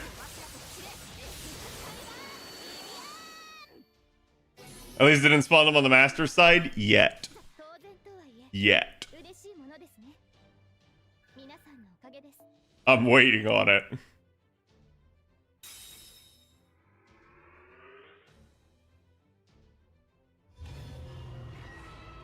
Yes, now you're going to do the thing on the right side of the map. And free just like takes up even more. Oh, okay. Eh.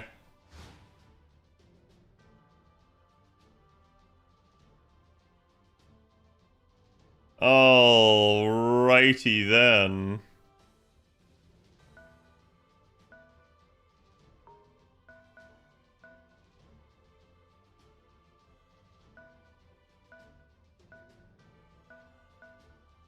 Fine, you want to be invuln? Be invuln, but now you get to attack no one. You get nothing.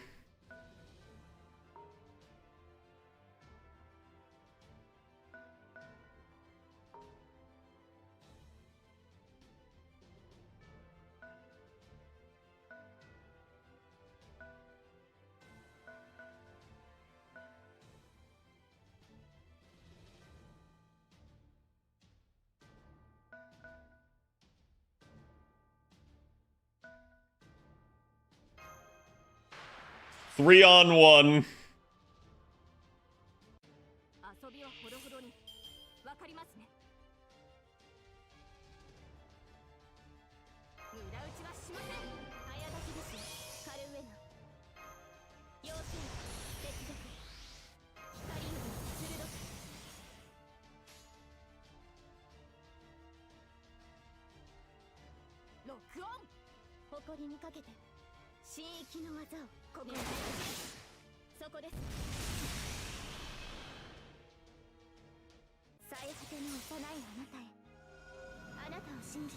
Did Cad just unplug the saber spawn?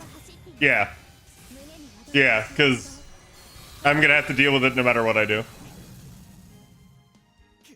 Yeah, I could have kept it plugged for another turn. Usually it won't spawn back to back like that, though.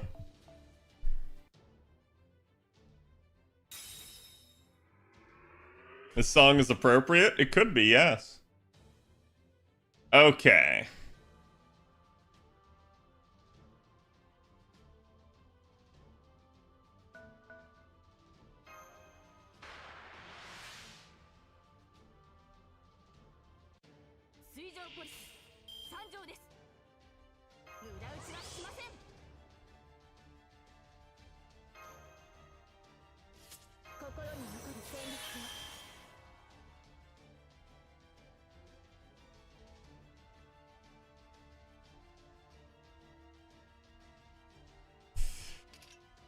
She only got 19%.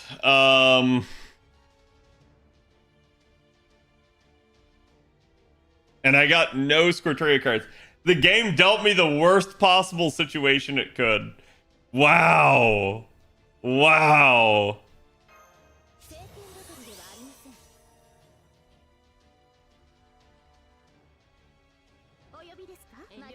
Just get a card. Hopefully, yeah, I was gonna say, hopefully lucky crits. Come on, crit. Didn't need it. Sweet. So I only needed one crit. You're forced to NP, Taigong. Nope. Got out of it. Zerktoria do be Zerktacular. However, I'm gonna deal with another Berserker this next turn, as that spawner will inevitably spawn something right there in that corner. Since I took Castoria off of it. Okay, this is what I wanted.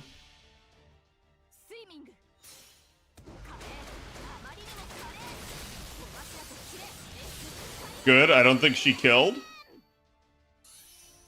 Oh, damn it, no, she did. Damn it. I was really hoping. Okay, so everyone is spent.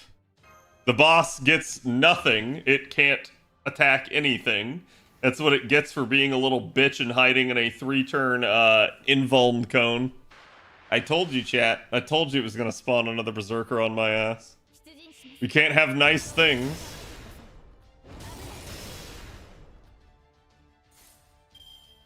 Okay. Good news is that I can abuse him. She should just be able to do it again. Give me my NP. Yep.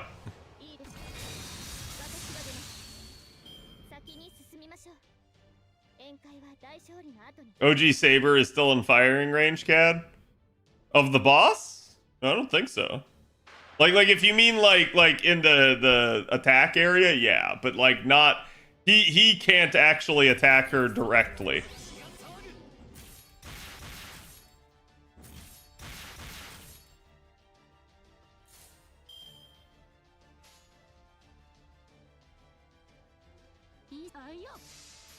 Okay, give me the Sugitani cards. Okay, that was a good Buster crit. Holy crap. There we go. Those eye monsters are annoying. Like I said, with these two sort of thought patrolling them, they ain't getting much. Thank you aware of making me, or thank you for making me aware of the Canis art in the chat box, Cad. My day is made. You're welcome. Her crits hit really hard. Yeah, I mean, its damage bonus too is also what's factoring in, but certainly a lot nicer.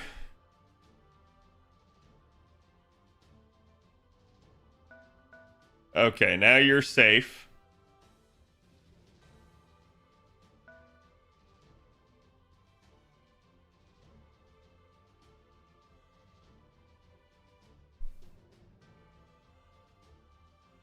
She still has her dodge. It's gonna spawn another, and I know it.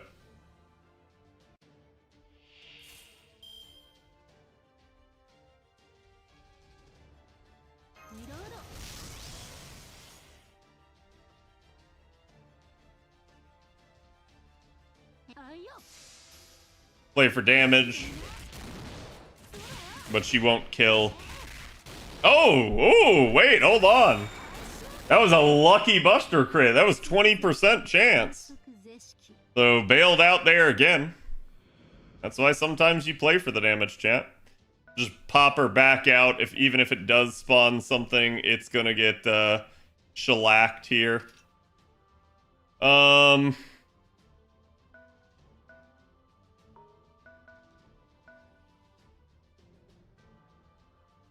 do that. Okay, have your fun, enemy. I knew it. I knew it. I knew that's what it was gonna do.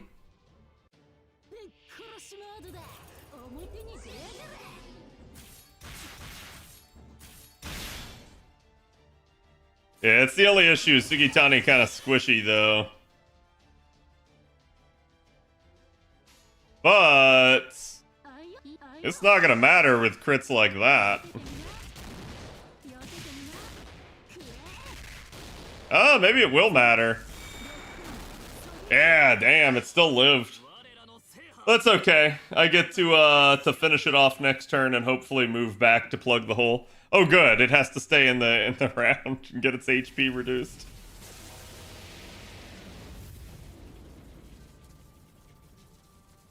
Nani? Yep, that's right. There goes your stupid bubble, you piece of shit. Prepare to die. Okay, first let's deal with Thingy Doober here. Oh, I did that backwards. I did that backwards. Now I might end up with another spawn.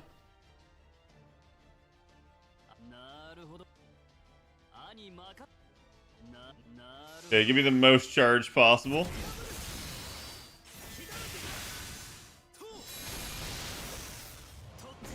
Sadly, no arts crit there. So close to beating Young with all foes for an A. I only got 12 bronze. This is mostly HP foes. Yep. Also, chat, don't forget we're going to be doing the, whatchamacallit, the media share after this. God, my brain. So the reason why I said I messed up is because now when he kills, he's going to move into block, and he's already moved once. So I should have attacked with him first, then gotten her to get the kill and move in, and then she could have... Oh, no, it wouldn't have mattered. I'd still be screwed either way. Never mind. This isn't as bad as I thought.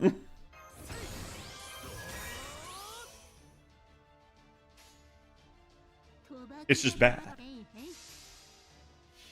Alright, Sugitani. Give him the old heartbreaker.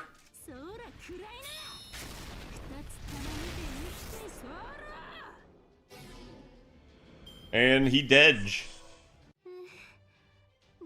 Sugitani is also only MP3 here. Yeah. I'm waiting to pick her and Theseus up till after their banners. Okay. That's all I can manage, so something will probably spawn there next turn, because that's the only thing that can spawn next turn.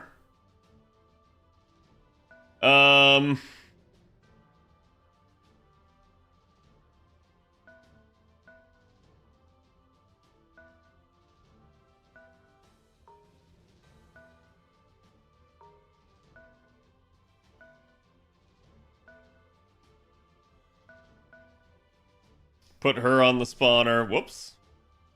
Haven't touched my mouse in a second.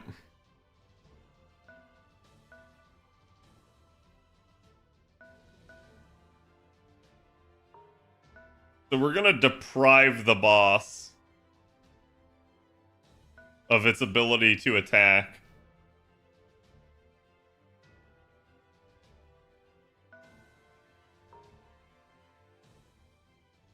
For the current turn. And then we're gonna all in it next turn. I knew it. I freaking knew. Now I ended up with another.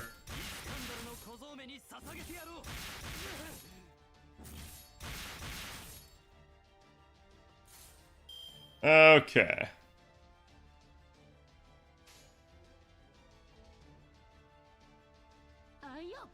Man, it is always Sugitani cards. Never the Ptolemy Brave Chain. And now she's not getting any Lucky Buster crits. But that's okay, I have 2 turns to kill it on its own. My brother in Christ! What are you doing?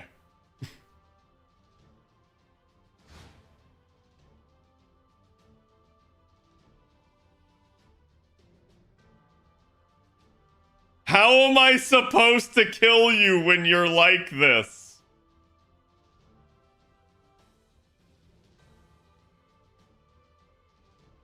Fun mechanics, by the way. Yeah, that's just dumb. Not gonna lie.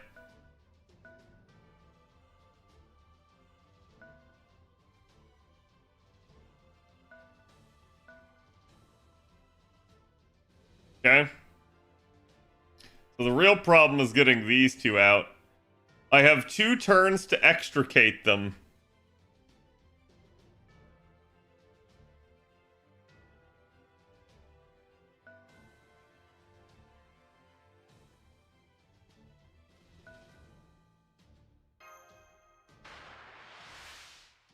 Did Cat have any servant equipped with the damage C? No. No, I haven't used it for any of these. It hasn't been hard enough. Like I said, this one's still not even that hard. Oh, finally, I get a Brave Chain for the man. Give me the most charge.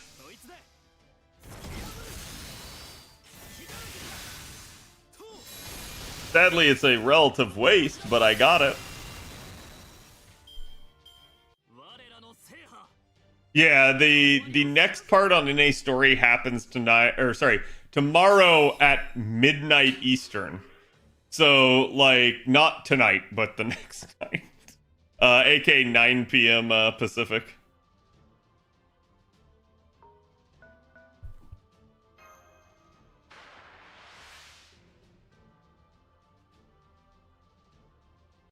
The only thing that I could say about this is, yeah, people didn't underestimate how long it takes. Like I said, to me, it's not that hard. It's just this is time consuming.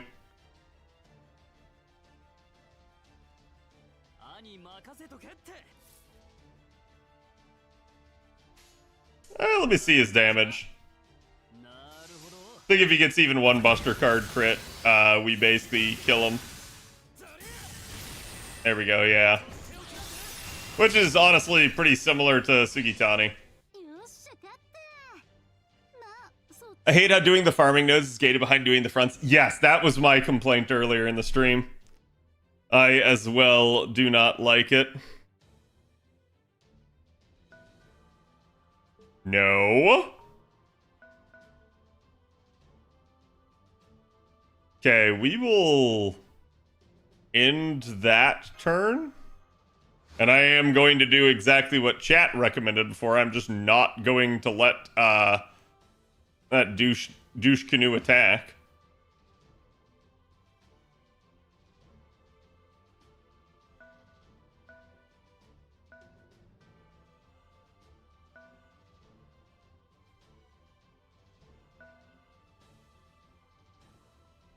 How much burn we talking? 500? I'll take it. I'll face tank it. And the reason why is just it's better to have the two supporting each other. Since we pretty much know it's going to spawn and it's going to attack. Better to have it that way. I will take the burn over over anything else.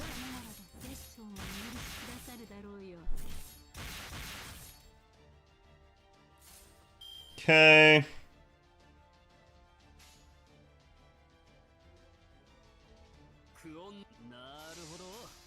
So he probably kills outright, even without his buffs. Because again, Ptolemy has the highest attack bonus and the stats basically to back it up.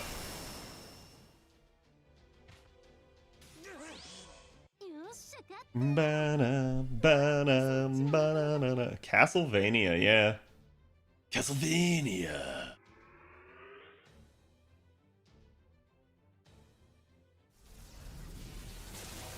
There you go.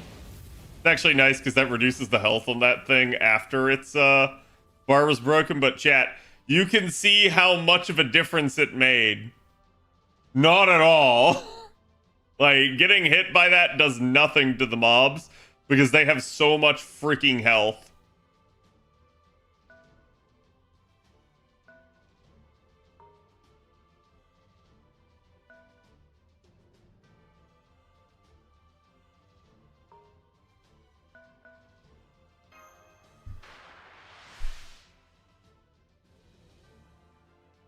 Why is Archer a Lancer? I do agree with that. I think Ptolemy's first form design is really stupid, and the fact that they placed him as an Archer class is equally dumb. I do not think they should have done what they did with him.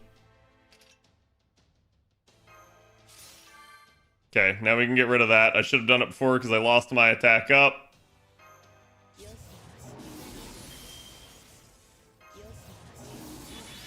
Gonna go ahead and take that.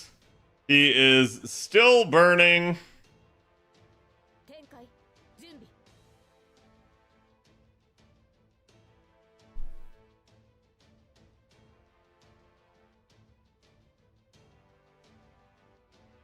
Yeah, I think I'm safe for this. I think I'm safe for it because of the dodge this turn. But we'll see. He's gonna get to attack me on his turn. But yeah, I mean, he throws the spear, therefore he is an archer. There we go. The lucky Buster crit is what I was really hoping for. You can see just how much damage that did.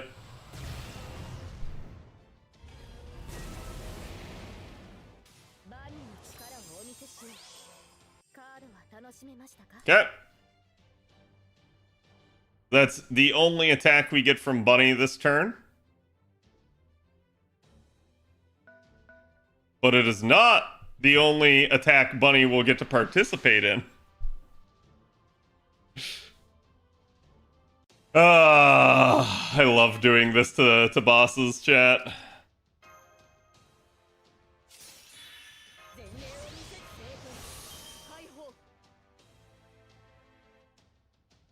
I have a Bunny Brave Chain, but why bother with that? When I can do an OG Artoria chain here.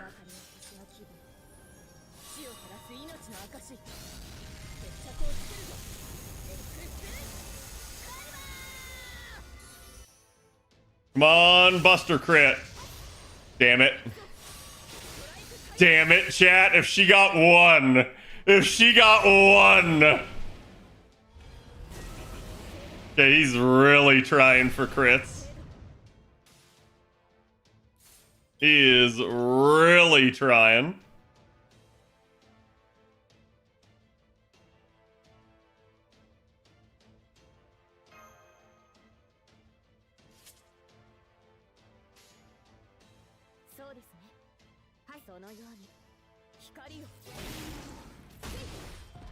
There we go. Get pooped on. Living on the edge? Nah. Not hard. I'm dead serious. This was not that hard, chat. There was never a point outside of like understanding Japanese and what was actually going on. There was never a point where I was like, oh no, the mechanics have me. I don't know what I'm gonna do here.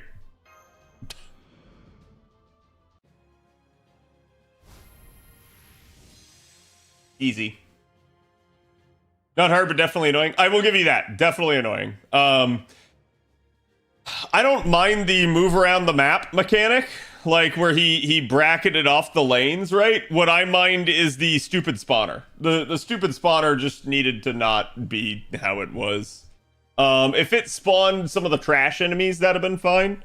That would have meant you'd have had to dealt with them in the process. But the fact that it kept spawning the, hey, if I break your bar, you die enemies, that's just stupid. That could easily spiral out of control.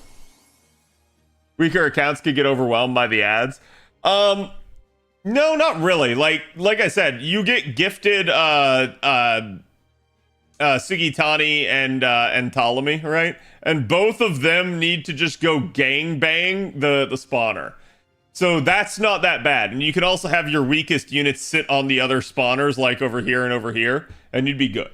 Right? Like, from there, it's just take your best units up against the boss and let them shit on it. Beta Soy Boy, thank you for the follow. Yeah, not hard. Now, I'll be interested to see what the... Well, wait, chat, was that the daytime or the nighttime? Or is there, like, a harder version of that? It's possible there's a hard cap on the spawner? I don't think there is. There's night and day. Do I have any idea what night or day I was on? Did I? That was the harder. Okay. I was gonna say, I don't actually know, because I think like this is day, this is night, and then this is just a third map. So I didn't know if you could like control it somehow. I don't think there's a real version to do the other version of the final version, but fuck doing that again. I mean, if it's easier, that's not hard. Like, if that's easier, I'll just kill it even faster. Day one's only 1 million? Yeah, there you go. See. Chad, I could have chunked him for 1 million in one turn if I really had to. I just played it safe and basically ran in there with Bunny because I knew Bunny could just face tank him. Like I said, the only question was what was his MP gonna do? As long as his MP didn't buff remove or invuln pierce, we were good. And it didn't. Which I'm not surprised it didn't, right? Like they kind of couldn't throw something worse at you.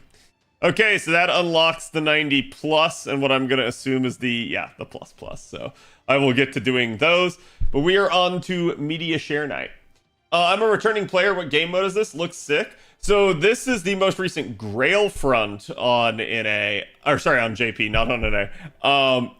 NA is already to the point of getting Grail fronts. You've already missed 3 of them. There will be one next year. That's the Moonsalt one, which is basically like Mooncell is the way to think about it. But there's only that one and this one. They've only done 2 more since then. So, but hopefully they do more. Oh, thank God, that means I can do the easier version when I run it in 2 years. Yes. Yeah.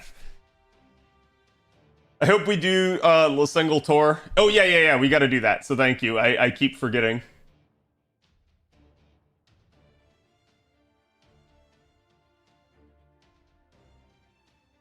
I don't want to screw chat out of that. So today, chat, we saw that basically Lasengle, we could make this part of the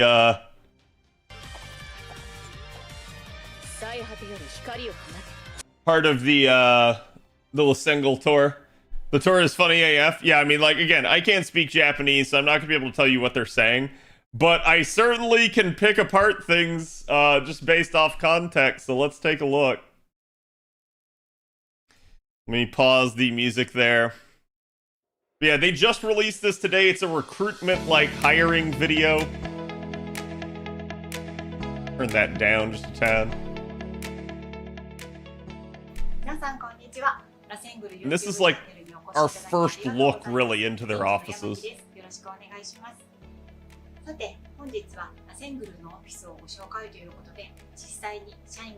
Still hiring? It's been 2 years? Oh, they've been hiring longer than that.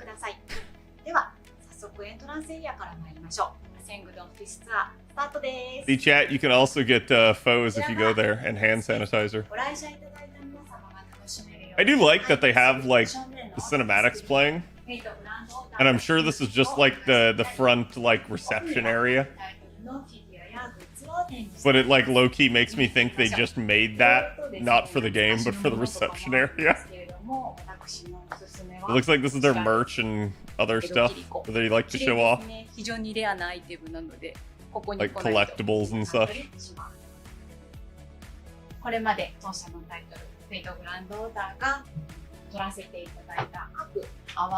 Oh, you have a Sony card deck and poker chips, but not an actual Fate Grand Order card deck and poker chips.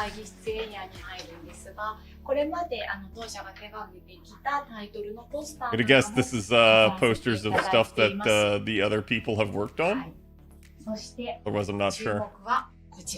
Yeah, this is the from Annie 7 Chaldea wall that they had signed. People basically came up, drew stuff, and signed it. I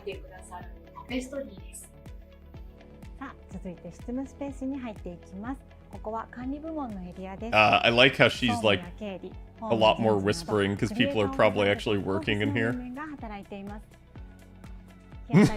Chat. Hold on. Okay. So just to show this off, right? You can see people are working in the background, and then from over here you see what appears to be like a break room or something, right? And then you see the average Japanese worker in his natural habitat, hunched over, half dead, strung out on caffeine. Their happiest program, like, this is an awful advertisement. Oh my God, this does not make me want to work here. And like, do I actually think he looks that bad? No, not really. But like, yeah, it is literally the CAD suffer emote.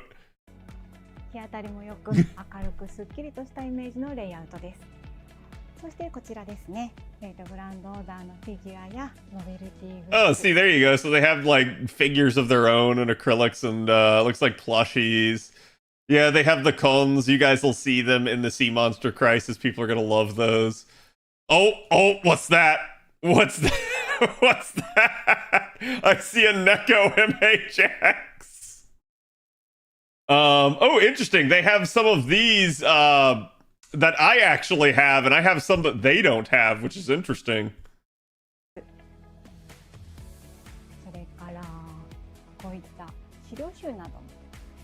Yeah, there's the material books that they're proudly displaying. I'm sure people go up to those and open them and read them for when they need to remember what they said about a character. But no, it's probably just on display only. Oh, yo, I need this up here in the top left.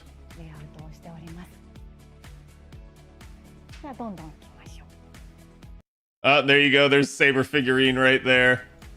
I like, part of me wonders, did they actually like clean the office and put this stuff up so that they could do the tour? Or does the office actually always look this way? I bet it doesn't. そしてですね、この緑に囲まれたデスクが社長席です。 The tomes of Nasu's bullshit, yes. ではここから開発部門の執務エリアに入っていきます。 Here's the actual cubicles. こちらが開発。 Wow, look how empty they are. So I'm sure this is like being done on a weekend or something too. They would not do it while it's like super busy. 部門の執務エリアです。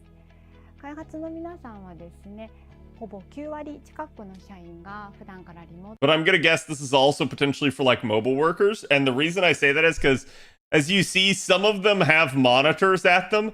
Others just sort of have the plugs indicating that there's no monitor, which probably means the person can come in, sit down, and plop a laptop down. Or maybe it's just not assigned to anyone because they haven't filled it out, right? I'm also going to point out something hilarious right now.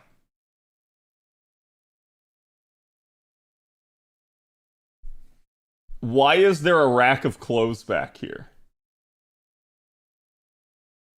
This makes me feel like this is a bunch of shirts that they throw on before they go on a live stream. Like, or to help them like change at the office. I'm not sure which. Maybe they'll take us closer at some point. Sometimes you have to program in the nude. The sign of crunch, yeah. No, chat. That's a sign of crunch. Work or we kill you. What? Oh, man.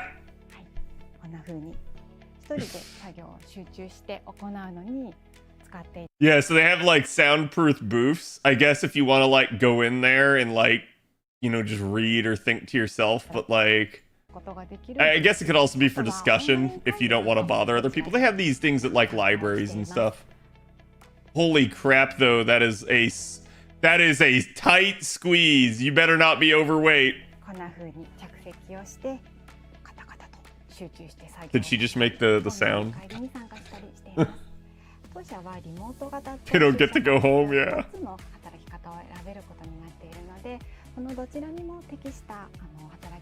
It's just the panic room, chat. That's all it is.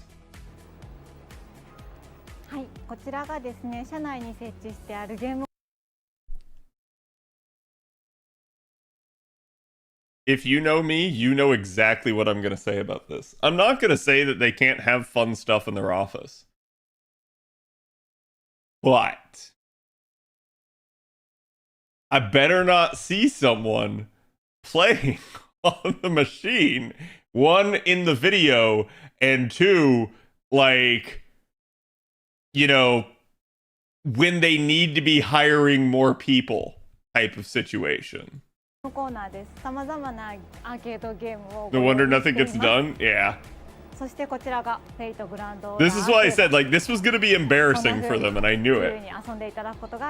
But he may be testing, right? So for all you know, he's the arcade tester. Okay, hold on, chat. I have to point this out, because look what's playing in the background. It's also the Hana Hope stuff, and it is on everything. Like, it's even up on this one as well. this shit was just on just for the video. Guarantee you, if this is their break room, they have like a sports game on or the news or some other shit. It's not this. Right? This looks like their cafeteria. はい、こちらはリフレッシュエリアのテーブル席です。各テーブルにはゲーム機を Hold on. Hold on. She did say it's like a game studio or something. I could hear her say it. Aha! Aha! I have that one. 設置してあります。はい、実際に今 Okay, so he's playing Melty Blood. He's sitting uncomfortably close to the screen. Oh, hold on. Hold on, chat. Take me closer. What have we got? I can't quite see it. Ah, Final Fantasy. And then I think that's X2 right there.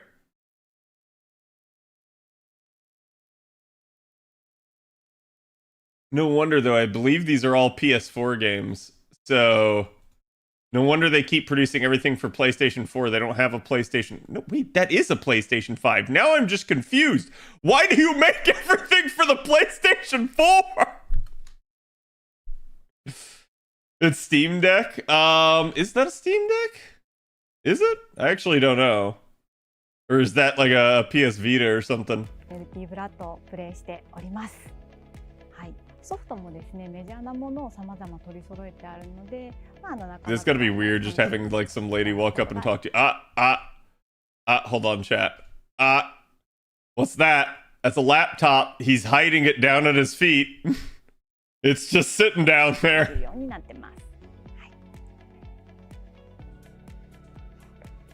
でですね、このような Oh, so they have like a tatami viewing place where they can watch movies. こちらはですね、スクリーン大きなものを下ろすことができるので、イベントの時だったりとか。They probably interrupted this like their movie watching session or made them go sit there and watch it. Look how intently like both of them are watching. Almost like they've never seen it before. Oh, okay. They have their own coffee bar. Wait a minute. Wait a minute. Which one is that? では私もコーヒーをいただいちゃいます。いつもお決まり。では私もコーヒー Well, I can't read Japanese, unfortunately. I do like this, though. It's like everything's in Japanese, but this week's menu isn't. Also, today's lunch is. コーヒーをいただいちゃいます。いつもお決まりのハニーラテです。お願いします。はい、ありがとうございます。いただきます。いただきます。Free coffee. Sweet. 美味しいです。このスペースは通称リフレと呼ばれていまして、従業員がランチタイムに仲良くご飯を食べたりしています。その他ですね、就業後会社のイベントだったりとか、そういったものもですね、ここで。Yes, I think they're showing some of the games, or sorry, some of the like events they host in studio. いかがでしたでしょうか。少しでも当社に興味を持っていただけたら嬉しいです。ラセングルでは世界中の人々にまだ見ぬドキドキを届けるため、一緒にゲーム作りをしてくれる仲間を大募集中です。ラセングルで働いてみたいと思われた方、ぜひホームページからのエントリーをお待ちしています。ではまた次回をお楽しみに。ご視聴ありがとうございました。さようなら。Don't do that. Oh my god. I can't take it seriously when she does that right at the end. She just goes sayonara. I think in summary, the big thing that I can say, like I heard some people say this earlier in the day. Again, this is my first time watching it, but people were saying that they thought that this looked a lot bigger than they realized. I'm not surprised it's this big. I'm not surprised that they have this robust of an office. Remember, guys, they moved offices as they became Lasengle. So they probably went to a much better, more robust place. Did Trubs translate this? I don't know. I have to ask him. But all I'm gonna say is at the end of the day that none of this is surprising to me. Other than it's wild to see just how many amenities they have. This reminds me of some of the like perks that you see for like working for like Google and Amazon and crap like that. Like the only thing I didn't see here was like they don't have like a gym or something like that. But yeah, I mean they've got free coffee, they've got a cafeteria, you can go play video games or watch movies or whatever. Like you have private sound booths, you have cubicles that you can, work from home or come into the office to work at. None of that's surprising to me too much, other than like, yeah, it seems like they have more amenities than I thought. I think what's wild is this looks like an amazing place to work at. And I'm dead serious, right, chat? I'm an accountant. I work in an office. We have a back room that serves as our kitchen. That's it. Like we don't have all of these sorts of amenities. So I don't know what else like they have in terms of competition, what other game studios out there in Japan are doing. But this still seems pretty good. So if they still can't hire, even after showing this off, it's another problem. Like, and we kind of know that already. The problems that we've seen alleged are it's their reputation. It's basically potentially money is an issue, that they're not hiring competitively. Or it's just simply, that's right, chat, burnout, okay? That they are working people too hard. I don't know. It may be some combination of all of these. That the bad reputation means people don't come in. Those who do come in anyways take a look at the money and go, nah, this ain't worth it, right? Like this other studio is paying more. And then those who actually do make it through the hiring process and come to work with them, some of them get burnt out and just end up quitting, and they have just higher turnover, and it takes them even longer to get back to where they were. So I don't really know what the heck is going on. I just know that there's some kind of problem, and usually the solution to everything that you see here is just this. All you have to do is keep increasing the amount of money that you pay. You'll eventually get good, qualified candidates to work for you. So it's kind of wild to me that this game makes as much money as it does. And I'm going to say this flat out. If you're someone that's working for Lasengle, if you're someone that's working for MiHoYo, if you're someone that's working for Kuro Games or something like that, and you see just how much money that game makes, and you start thinking about that, and you start looking at just how underpaid you are and how overworked you are, that eats at you. It has to, right? Like, so to me, it's kind of wild if they're not paying a competitive salary or above the competition due to just how lucrative this studio potentially is. And, I'm going to say this, as I've said it before, it may not be Lasengle's fault. It may be instead like Sony. It may be instead Aniplex. Who knows, right? It could even be Type Moon. But somewhere, somehow, it's getting squeezed. And all I know is that it's negatively impacting Lasengle. And that's the whole reason that we don't have more content getting produced. It's the whole reason that our pacing is just way off. And it is what it is. Like, at this point, I've talked about this numerous times over, but I don't have a solution for you. I just hope that, that they keep doing stuff like this. This is not a bad move. I think, yeah, people in the community are going to criticize this video. They're going to definitely look through. They're going to take one look at Mr. Programmer guy here, and they're going to be like, they're going to set this shit to the guts theme, and they're going to be like, what working at Lasengle feels like, right? And it is what it is. I think whenever you do this, when you're having problems in the game and you're not producing content at a fast enough pace,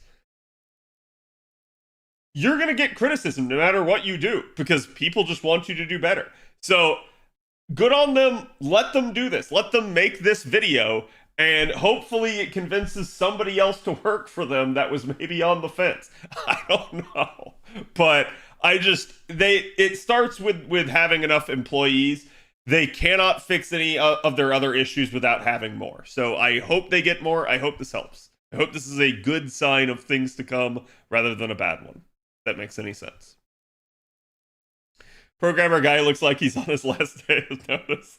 No, I just find this one particular screenshot funny. It's like it's him fading into the background. I don't feel so good.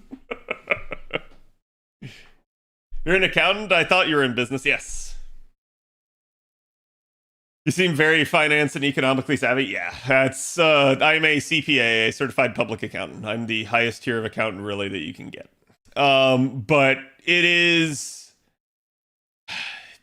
Like I said, I don't have the answers for you because we don't know what's going on behind the scenes, right? Like we know that Sony owns Aniplex. We know that Aniplex technically owns Lasengle, okay? But we don't know, like, is Type Moon in some sort of, like, ambiguous relationship with Aniplex? How much do they own Lasengle? And basically, from prior interviews, from what we can tell, it's truly Type Moon that's controlling Lasengle the most. And I think Aniplex is more your localization and production, is what they're doing. But it's why I said, like, the issue at play here is that regardless of the Sony and Aniplex and Type Moon situation, and then you've got Lasengle down here, whenever Lasengle makes money, it's going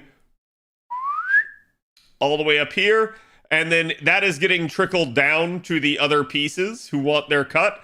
So the question is, how much makes it to Lasengle in the end? How much gets reinvested in the company? I mean, and from seeing this, it definitely looks like they have a nice office. It has some good amenities, so it's not like they're broke. So it really makes me wonder what the heck is going on. Like, why can they not hire more people? And, part of the issue, too, might be that, programmer San over here is making, like, I don't know, like 70,000 in terms of, like, wages. But maybe the competitive job is like 70,000, right? And so in order to lure the new candidates in with regards to like their reputation, maybe they need like 80K. And the problem is they can't pay the new hire 80K because programmer San's only earning 70K. And that would constitute having to give him a raise and everybody like him a raise, and maybe they don't want to do that, right? So it's like they might just sit there and go like, oh, well, it's an efficiency thing. We're not going to pay people if we don't have to. And I think that's kind of what's going on, is you just have this weird sort of wage gap issue that's causing problems with them and they're not able to do it. But that's theory on my part. I don't know, right? Like that's just what I think is the likely cause of the issue. But you see this in companies all the time where they don't want to pay their existing employees more. And because they don't want to pay their existing employees more, they can't pay the new hire more, or every existing employee will quit. So it becomes a little bit of a like chicken and egg type of doomsday scenario. Eventually you have to just, buckle up and pay more. Otherwise you're not going to get the type of candidate that you want for the job. Also spending everything on the Tsukihime remake? I mean, maybe. I do find it really interesting that, like, throughout the entire video, there is, like, nothing here that is anything other than FGO. We hear all the time about the other stuff that they want to do. No, that's not true, actually. They did have the one moment where you got to see, again, the arcade machines here. Not all of these are Grand Order, okay? Just these two and this one. These ones over here are not.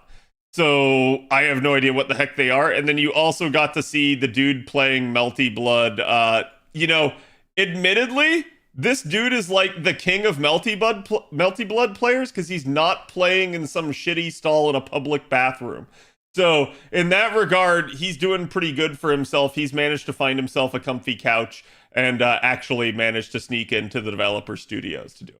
I do find it quite interesting, though, and I assume he is not a tester, because remember, the actual producer of Melty Blood is French bread. So he's probably just on his break playing is what's going on here. But it is interesting, to say the least. And yeah, there you go. You can see he actually set his laptop upside down. But I assume he had it like on the desk, but they probably came in and were like, "Hey, we're recording. Just put it on the floor. They won't see it." Stealth laptop, yeah. He took a break from the bathroom for the video. He'll be back in there soon enough. Oh yeah. He's on his normal room break. Like you guys go to restrooms for your break, but he goes to a normal room for his break. But yeah, I don't know, right? Like basically outside of the dude playing Melty Blood and the arcade machines, everything else here is FGO. Everything. Like it's kind of wild. So remember Soccer Wars? Yeah, they don't want you to remember that, right?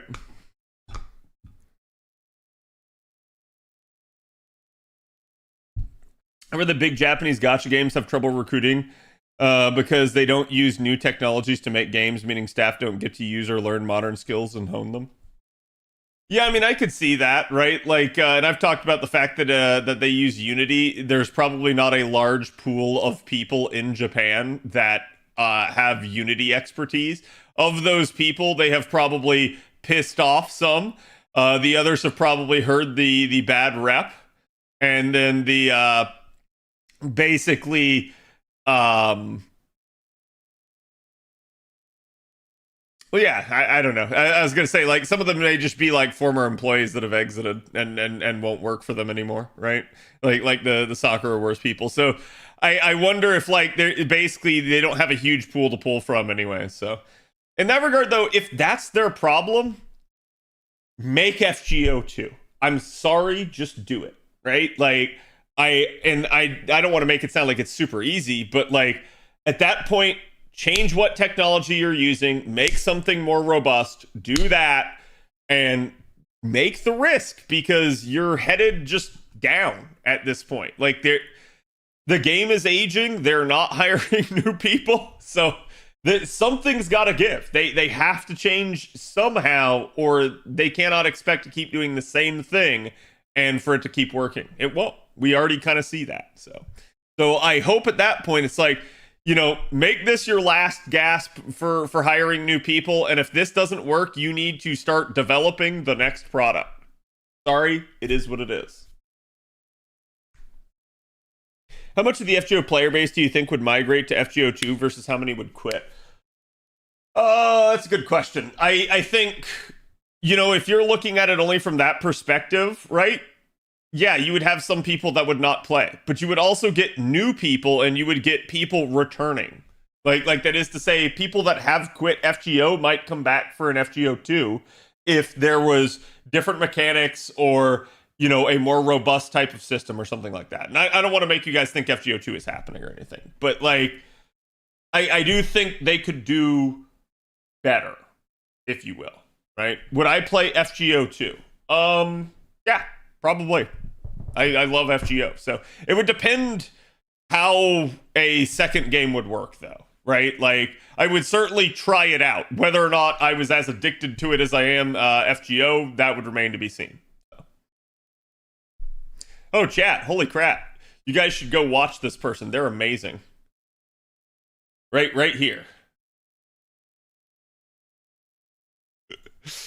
All right, chat. Let's do the media share. Oh god, do I even want to click on this? Kayotsu, thank you for the follow. Welcome. Geez, who could that be? That's a good question. Surely I won't get copy struck from someone else's video, right, chat?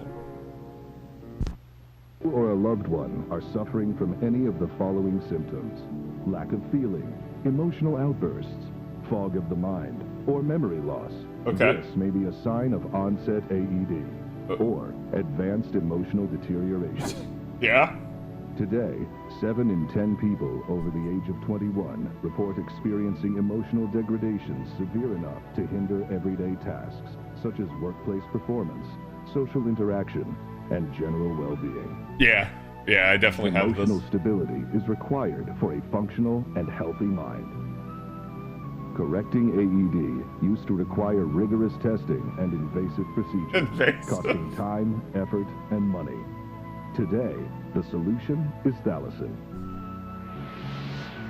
The solution for everything, medicate yourself, chat. Brain mapping, Thalassin is able to reproduce the emotions necessary for any occasion. What does that look like, a fruitcake? Not only does Thalassin restore lost emotion, but patients have reported emotions at a higher and more consistent quality than ones produced non-chemically. Higher emotional quality. Included in every pack of Thalassin are these common emotions: happiness, sadness, anger, fear, and relief.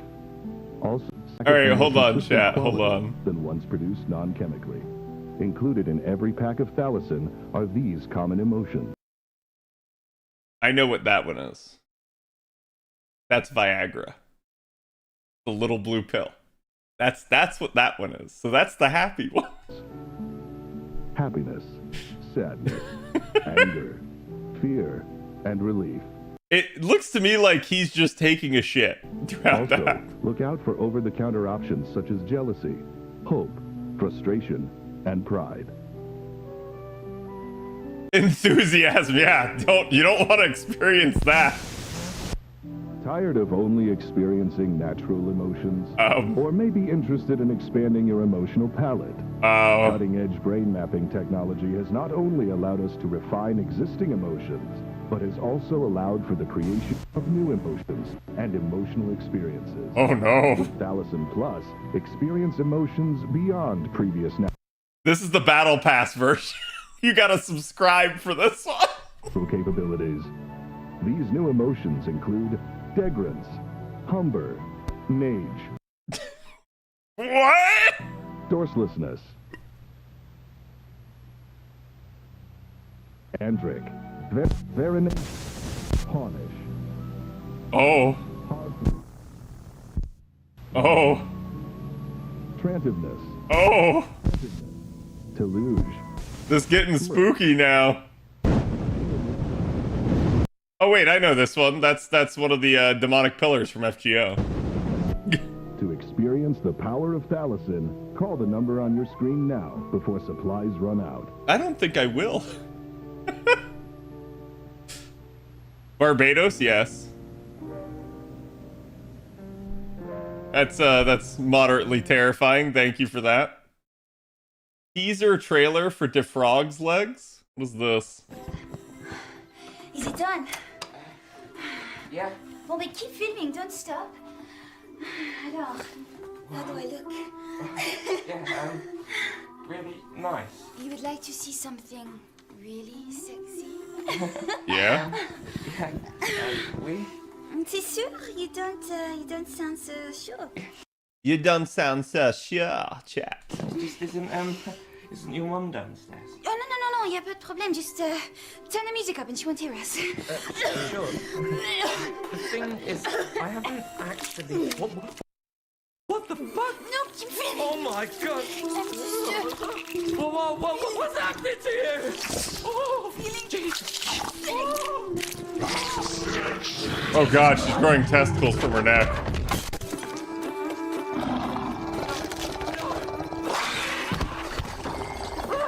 Yeah, but like, hold on, chat. Like, look at them thighs.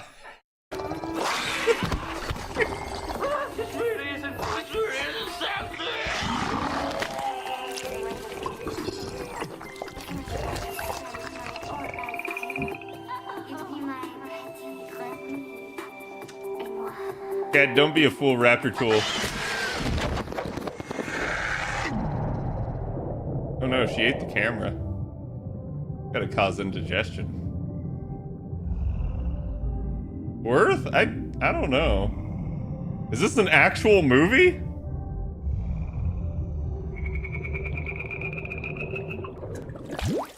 I don't think so. There was no outro. Okay.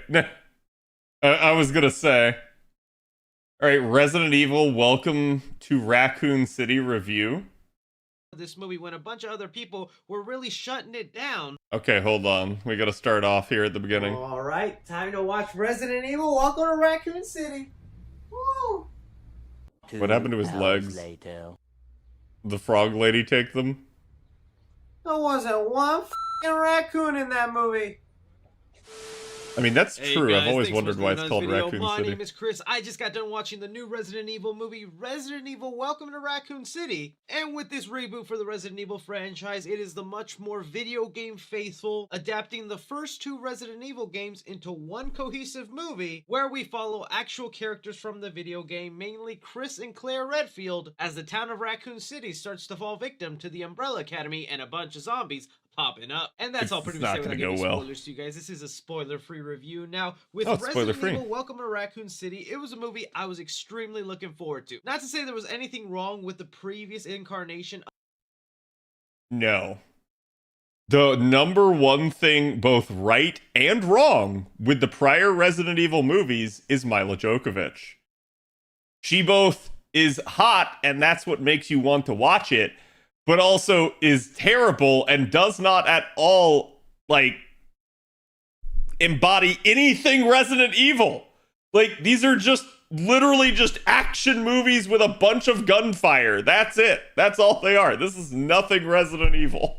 Of the Resident Evil Occasionally franchise, there's but a most zombie video in game them. Fans will know that they really stirred away from the video game storyline and basically did their own thing, which, hey, it definitely worked out. You got some entertaining movies out of that, and It didn't work out. The performance of these movies has gone down with like every iteration of them. several sequels that a group of people still went to go see. But now the Yeah, a group of people. promise this time around is that we will get actual characters from the video games inserted into the movie. They will be telling the story of the first and Still hotter than her version in the game.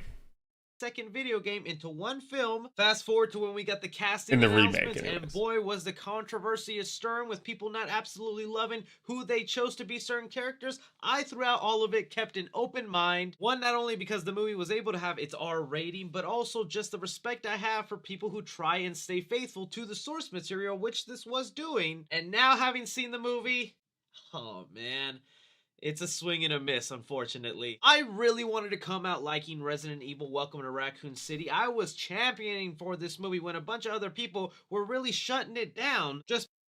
So I can see how this happens. The fans just want things to stay faithful to the original, right? Like the actual, like, normal, like video games, right? The problem with that is video games are one medium and movies and television are another. And what works in a video game does not work in a movie all the time. So yeah, you can try to stay faithful, but you also have to adapt it. Things must change. So if you actually tried to do a one-to-one, it's not going to work. In the same way, if you try to like take nothing from the original source material, it also won't work. Because So that's they kind of didn't what like you some run of the into. casting choices, or they thought the What happened to movie the Twitch looked stream? cheap Should and still be there. whatnot. But before I get to the stuff that really stopped me from completely enjoying this movie, I do want to give some praise in here. Like I said, one, I want to give full respects to the director. I think the man was able to do a lot when it came to the video game accuracy, with pulling scenes directly from the video game into the movie, having so many Easter eggs and references to the games that fans of Resident Evil are absolutely going to appreciate some of the stuff in here. And even with the film's lower budget, there was still a lot of great moments in here where you could definitely feel the suspense, where my theater was tensed up. Some well-built jump scares that aren't just thrown at your face with loud music. No, they're actually built up quite nicely. Some of the zombies, mainly the ones with practical effects, do look really awesome, and when there are actual zombie fights going on, I was fully engaged and enjoying it. Same thing goes for the cast of characters in here. I actually found myself liking this crew. I thought most every actor in here brought their A game. But that one part where we watched the semi tip over, not good CGI. And did what they could with the source material they were handed. This is definitely a movie that's going to be able to find a small little dedicated audience to really enjoying this, and probably making this one a cult favorite, because it does have that sort of B-movie level vibes. To me, what it really came down to it is, look, someone like me who understands the video games to a certain level, knows the story, knows what happened in those first two Resident Evil video games, I'm going to understand completely what's going on, what characters' motivations are doing what. But I think a lot of casual viewers coming into this Resident Evil world for the first time and hoping to become fans are going to be left really lost with this movie, because this film does not play too kindly to people who aren't familiar with the video games. Like, I think it's because they really tried meshing in the story of the first and second video game into one movie that it was almost too much to handle, that they didn't have enough room to kind of expand. I could see that being an issue. There's a lot of characters in here. Also, chat, I'm sorry, I can't stop looking at that. I can't. It's like it's staring at me. It's terrifying. Here who their motivations aren't exactly made clear. You don't have an idea of what their purpose is in the movie, and before you can even get told or explain why they're in the movie, pretty soon they're killed off. And again, that really will come to fans of the video game who are familiar with these characters. They already know the backstory of a lot of these people and know exactly what their end game goal is. So to them, everything happening on screen makes sense. Honestly, the best Resident Evil movies, because now you would think, okay, so it looks it's like the recent CGI ones that they did, because they know what's going on. They're actually pretty decent. There's nothing really new here for fans of Resident Evil to really get excited and jump up about this movie, because everything presented to you on screen. No. Okay, I'm gonna say this right now. You're wrong. Okay? Here's the problem with this. If you're a fan of a series, I'll give you guys an example of this. I'm a huge Lord of the Rings fan. So when they make a Lord of the Rings movie or show or something like that, I don't need new. I need accurate. I need a well-done portrayal, okay? I see this exact sort of mentality in, like, Hollywood all the time, where, like, these people think that they have to go off rails, they have to do something new, because the fans of the series will be bored. And I'm like, no, the fans just want to see a faithful rendition. That's it. They are happy, they're ecstatic, they are excited to see. So when you don't do that, you absolutely 100% disappoint them. The only way you don't is if you manage to pull off a miracle and make it something as good as the original, which really doesn't happen very often. It's so accurate and detailed to the first two video games, you're not really getting anything out of it. It's almost the same situation you get when you have these live action Disney remakes and they make the exact same movie, but now it's live action. It's a little bit of what happens here. They adapt the story so faithfully. Yeah, but that's like not why people don't like most of the Disney live actions. It's that they're not the same. Most of the criticisms of the live actions for Disney that I've seen have been casting choices and them cutting certain characters and parts out of the movies. For instance, Mulan, they cut out Mushu out of the movie and people gave them shit for that. It's because people loved Mushu. They wanted to see him. At times, with characters ending up where you would expect that by the end of the movie, you're like, okay, yeah, I knew that's all what's going to happen, but that's it? And I think that's a lot of words that'll be coming out of people's mouth once the credits roll on Resident Evil Welcome to Raccoon City is just, that was it? You would think the saving grace for all this is the action involved with the movie, is them actually going and killing some zombies, is getting into trouble, some of those suspenseful moments, and while it does have its moments, that's all it kind of is just this is BS speak, yeah, sprinkled throughout the movie, but it's never really enough to actually they want their count to slaughter. Like, there's great characters they throw in from the video games into this movie, but one, because of its limited budget, the CGI is pretty wonky in here. Like, I'm talking back to like 2004, 2005. Yeah, that's what I was saying. I feel bad for complaining about that because I'm fully aware why this movie has a lower budget is so it could keep its R rating. But the CGI...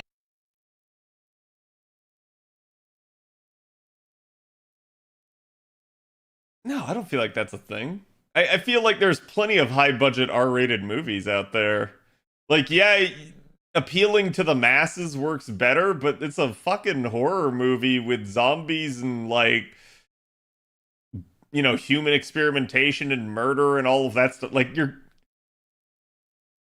not going to make it punch and hit as hard if it's not rated R. I think will be a big downfall for a lot of people in here, where they just won't be able to immerse themselves in the movie. And like, it really bums me out that I didn't end up liking this movie, because Sony themselves even sent me a little promotional package of the film to where it's a statue of the Lisa Trevor character, one of the zombies I was most interested to see in this movie, because the director himself was talking about how fascinated he was with Lisa Trevor and how he wanted to explore that story in this movie. They never get to explore it. Lisa Trevor does have a really fascinating backstory, and you made her look awesome in the movie, but audiences will have no idea other than to just maybe imply a little bit why she looks that way. And that'll go for like about 5 or 6 different characters. You have just no idea. Yeah, that's bad CGI right there. Why they're doing the things they do, because a lot of people won't have the video. Whereas that wasn't too bad. If that's supposed to be Leon, I do agree that's a bad casting choice. He looks nothing like Leon. Game knowledge of like, oh, that's why they're like that. Okay, that makes sense. So for Resident Evil, Welcome to Raccoon City, I'm gonna give action 2.5 stars. The action is just spread out very thin throughout this movie. You don't. I hate to say it though, there are movies where like they're inundated with action, like the old Resident Evil movies. I wouldn't give them 5 stars, like because the action's very samey and kind of like boring after a while. Even get to have that much time with the action whenever there's a big you need boss suspense. Battle, it needs to have drama. It needs to matter, so right? For action to be good. It. Comedy in the movie, I'm gonna give it 2 you stars. have to care there about what's really going on. A lot of humor in here, and even when it does happen, it's kind of cheesy. Drama in the movie, I'm gonna give it 2 stars. As far as adapting the story from the video game to an actual cohesive movie, it did not completely pan out. I respect how much accuracy they kept to the video game, but as a story, it just ended up becoming more messy. Horror in the movie, I'll give it 2 stars. There were some really great tensed up.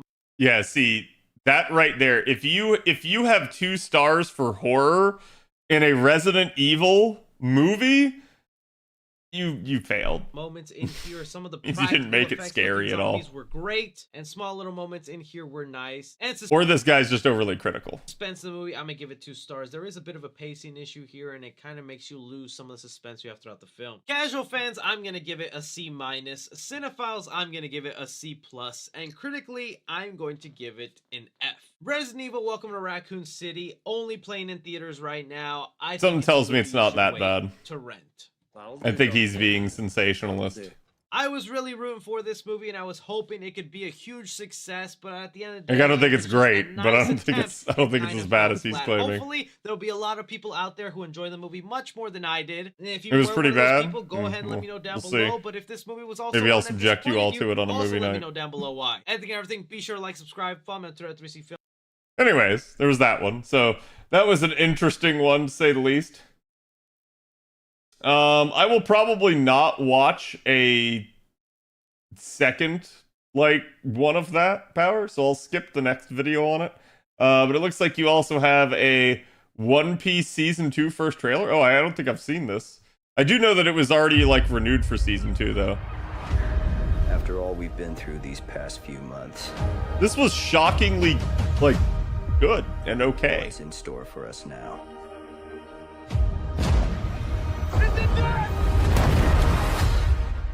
We'll find out. Among the pirate hunters, there is one in the Navy that is the most dangerous. So that shows your activity. Someone could send me to just chatting. He won't stop until his mission is accomplished. They call him Smoker. Wait, this is just... This is all stuff that's happening in Season 1. Is this actually Season 2? Shit myself. I feel like this is bait. Lisa! Set the main. No matter where you hide, Fan trailer? I'll find you. Yeah, I'm not gonna watch it then, because it's just gonna spoil you guys if I keep watching.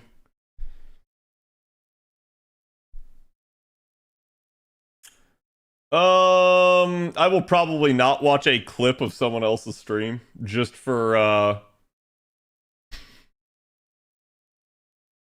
reasons. Oh, come on. No. No.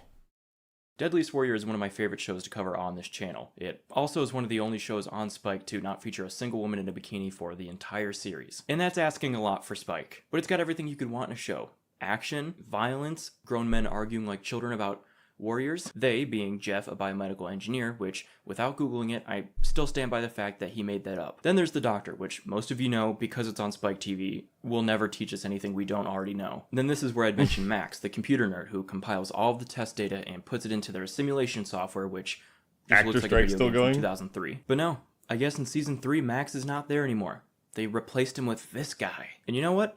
Not too happy about that, okay? Yeah, I miss Max. There, I said it, I miss Max. Oh, and they also have this guy now, which, after watching this episode, I have no idea what he does on the show still. Now, the episode He's we're the going to weapons expert today is actually the last one of the series. Zombies versus vampires. I've gotten a lot of comments to do this one, so we watched it last week on stream, and it's so dumb, I wanted to make a full video on it. So, here we are. This has never been done on television before, and I can't tell you how excited I am to be involved in this first. Usually when a show says they're doing something that's never been done before or unprecedented, there's usually a good reason for that. This episode has to be the biggest waste of time episode they've done yet. And by the way, the experts on this show are all just authors of popular vampire or zombie books. That's it. So it's especially funny seeing them butt heads about fictional characters, but not even just fictional characters they've written about. So they're basically just going back and forth about what they think zombies and vampires are. Yeah, but my zombies are This is an apex predator that would probably have a mouth full of these really sharp teeth. I can't tell if one of the vampire experts is the guy from Sky High all grown up or an actual vampire, because normal humans who aren't vampires don't dress like that. And I have to say, I don't think they have the vampire expert lineup that they think they do. I don't feel like normal people wear a shirt that says Alex on it.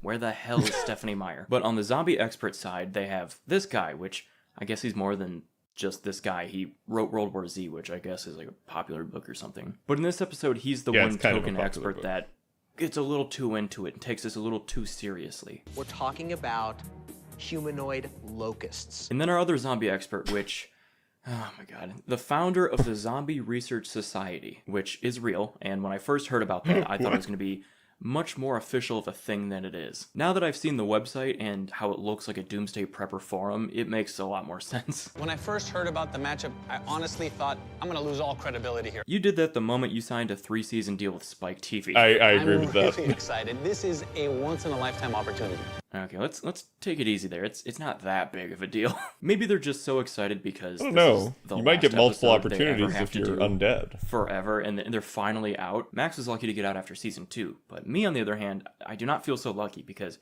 now I have to look at this clown. I'm gonna take my medical license, put it aside. This is not the first time he has put that aside. He has never told us anything that his $200,000 in medical debt has ever taught him. Also, I love how there's just some garlic on the table. Like, it makes sense, but it's still funny to me. So what we did was create an advisory panel. Directors, comic book writers. The people that called us back, which is just these guys. A vampire's upwards of 6 times stronger than an elite athlete. There's always some atrocious VFX going on in a Deadliest Warrior episode, but that has to be the worst one I have ever seen. Maybe even just on Spike. The one we're talking about is the modern vampire. Fast, furious, killer. One where a lot of supernatural superstitions have been taken away, like the garlic. Alright, buddy, then why is it on the damn table? They made some PA drive through 50 minutes of LA traffic to go pick up some you don't get to say, hey, we're talking about this one that has none of the weaknesses. How do you kill this beast? Probably the most important way to destroy them is get rid of their heart, rip it out. If they can't have that mechanism that distributes the blood, they're gone. Looks like the doctor got a break from having to tell us that someone having their heart taken out of him is, well, not the best thing. Now, guys, I'd like to take a quick moment to thank the sponsor of today's video, HelloFresh. I was excited to work with adding their ingredients. My link in the boxes. Go check them out. Moving the body through space in an attempt to find living humans to spread the infection. So I'm going to do you guys a favor and assume that you know what vampires and zombies are, so I'm going to skip the what felt like 30 minutes of them explaining it to us. Zombies have one biological imperative. That is to spread the virus. And they do that through consuming human flesh. You could probably take it easy on this. Like, zombies aren't real, and this is the last episode of the show, so like 9 people are watching. It will destroy itself to get you. How do you stop a zombie? I love the way he said that. It was like he asked the question initially, and then the guy just didn't answer the question and started talking for like 5 minutes, and he just broke. His latest high-tech creation will evaluate our test data. Plus, I also like how they got the same dude who basically like was a narrator for the movies in like 300 to also be the narrator for this. More than 100 different X factors. Microsoft Notepad? Notepad? God, what a prick. When we're talking about the speed of the modern vampire, yeah, you would use we're Excel. Talking at least 6 times the strength and the speed of an elite athlete. Of course, I mean, why not, right? Like, who cares? Just do what you want at this point. For this test, Jeff has created a ring of death with zombie targets that will close in on a vampire. Let me warn you before this next demonstration. It is the silliest thing I have ever seen. Oh, cool, man.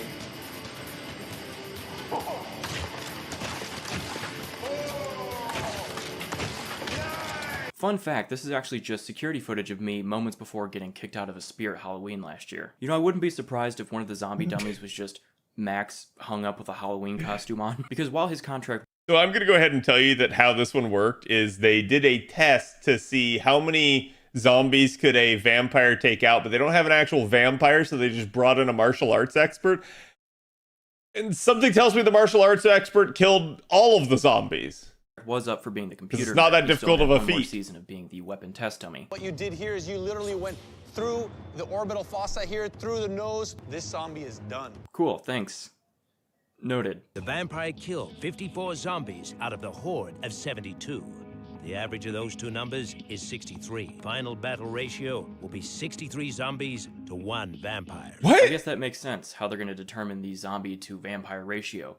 By just some guy that does karate. Mac, about fear. A vampire may not get scared, a zombie cannot get scared. I think I want the zombies to win, just solely based off this guy's strange but very intense passion.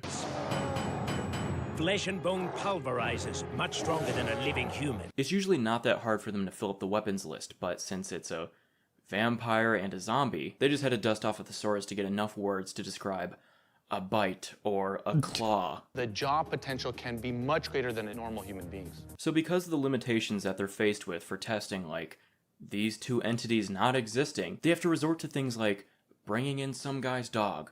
Or an alligator. A goddamn alligator, why not? 255! Yes, let's see how many zombies the alligator kills. How long it takes a zombie bite to bleed out a vampire to the point it can no longer fight off a zombie horde. It's also pretty obvious this is their last episode because they are pulling out their ugliest test dummies from the back of the closet. This is our pneumatic actuated zombie teeth. Now while Max isn't here with us today, he's here in spirit. Or at least a part of him is, because I'm pretty sure that's Max's jaw. They have a very ethical operation going on over there. They use every part of the Max. Vampires bleed out? I don't know, man. Lacerate those tubes, we start bleeding out. The human body. This dude is This so show ready was for so this. dumb. As soon as we start seeing blood loss, you're getting to that first zone of hypotension. 40% of the blood volume has been lost. Done.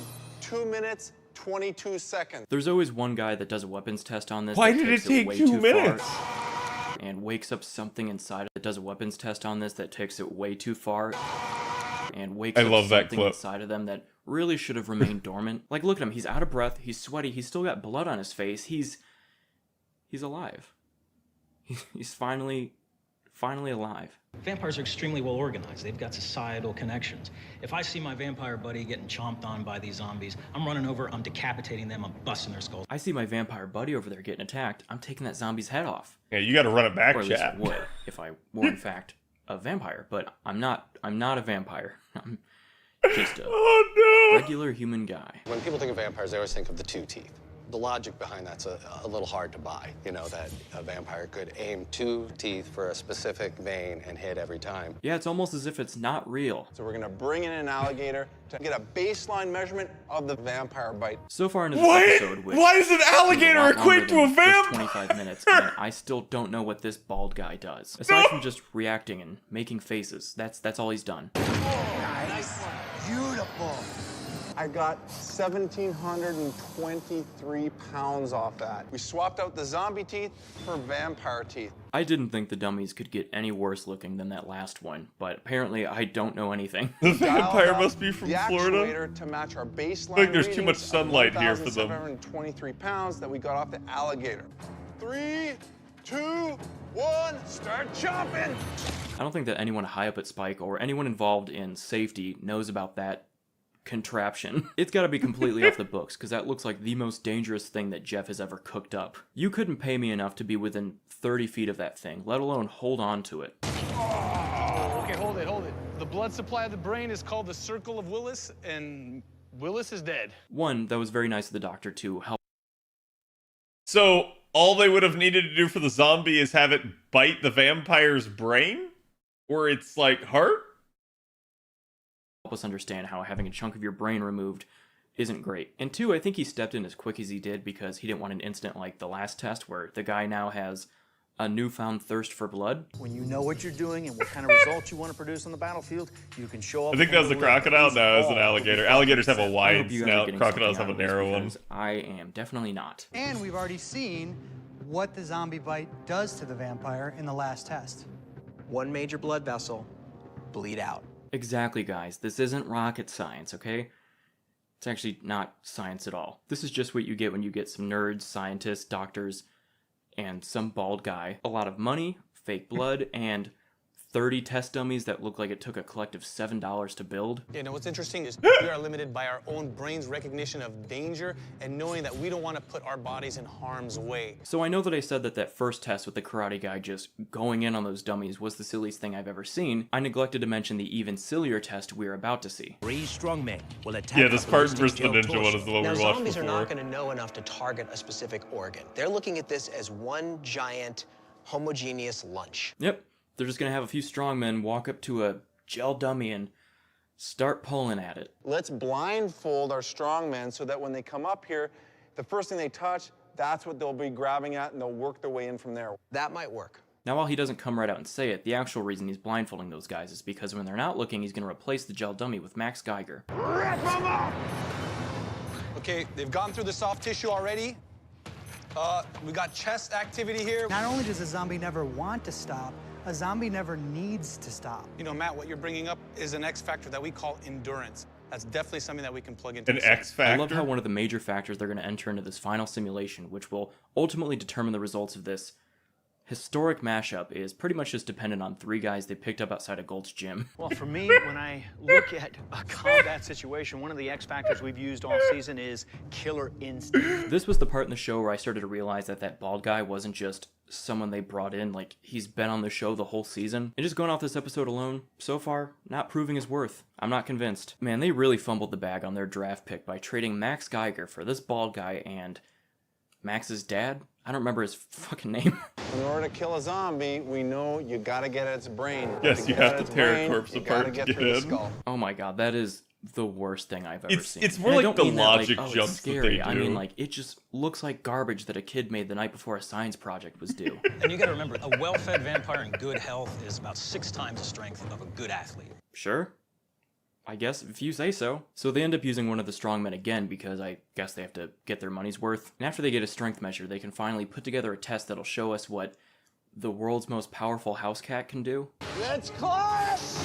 Oh! These are the huge lacerations going down to the core part of that brain.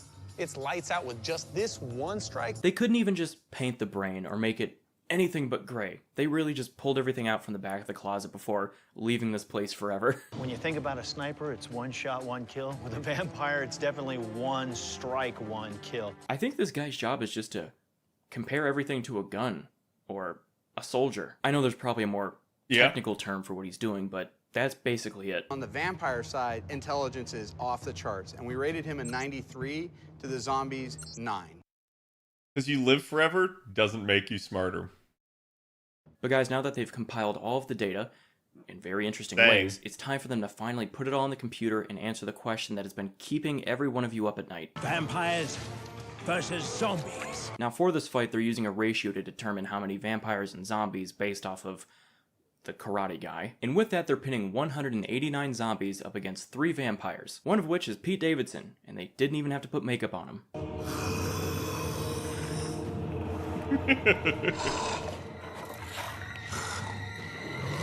I'm gonna do a little nitpicking here, not like I don't do that all the time, but they can't keep their damn story straight. They said one of the biggest strengths of the vampires was their intelligence because they've been alive for centuries, but they sound like cavemen that can't talk. So which is it? I will admit they did go all out for this last one, because while I do not think for 1 second they hired 192 extras and fill up what looks like an abandoned Circuit City, it does look like this is the most work they put into one of these recreations, so I will give them credit for that.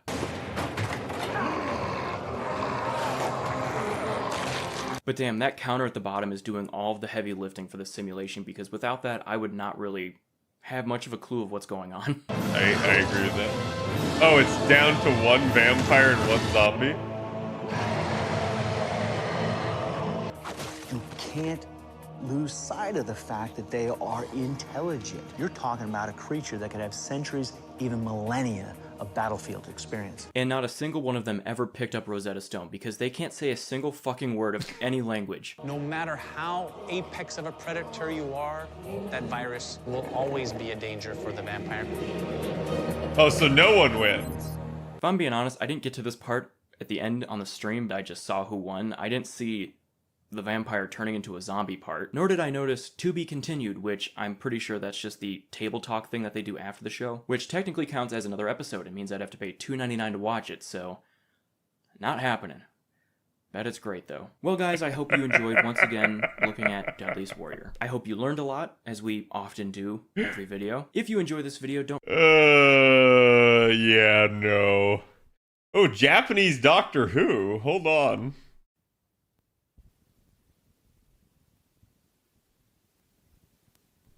Is there sound? Huh?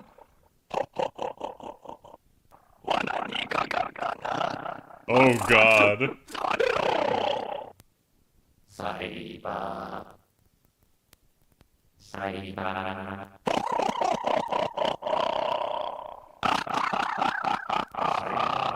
This reverberation is giving me like a headache.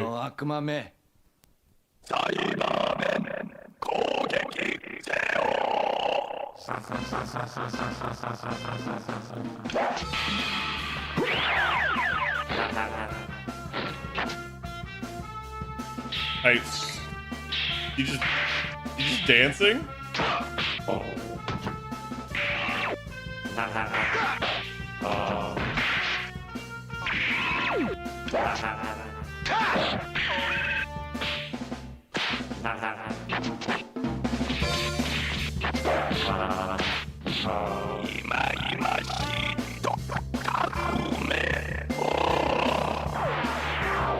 Wait, I thought this was a spoof. It's actually Doctor Who? Also, I just want to point out that that's just a plunger. That is just a plunger right there.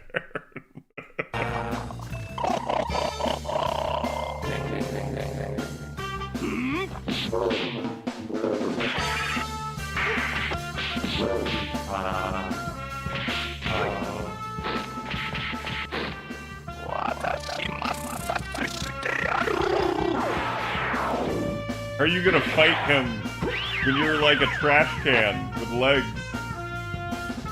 Why are you now in a different location?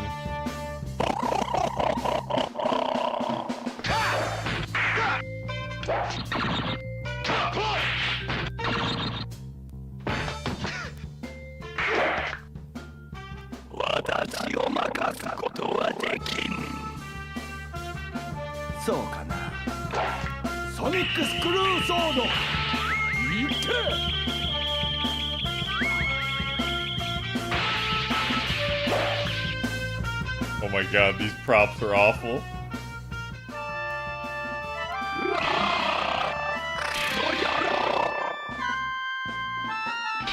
I thought it was a sword. Why are you blowing?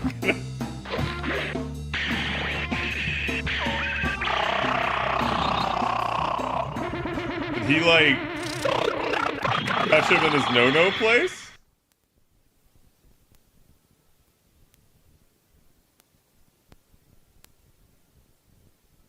I am so confused.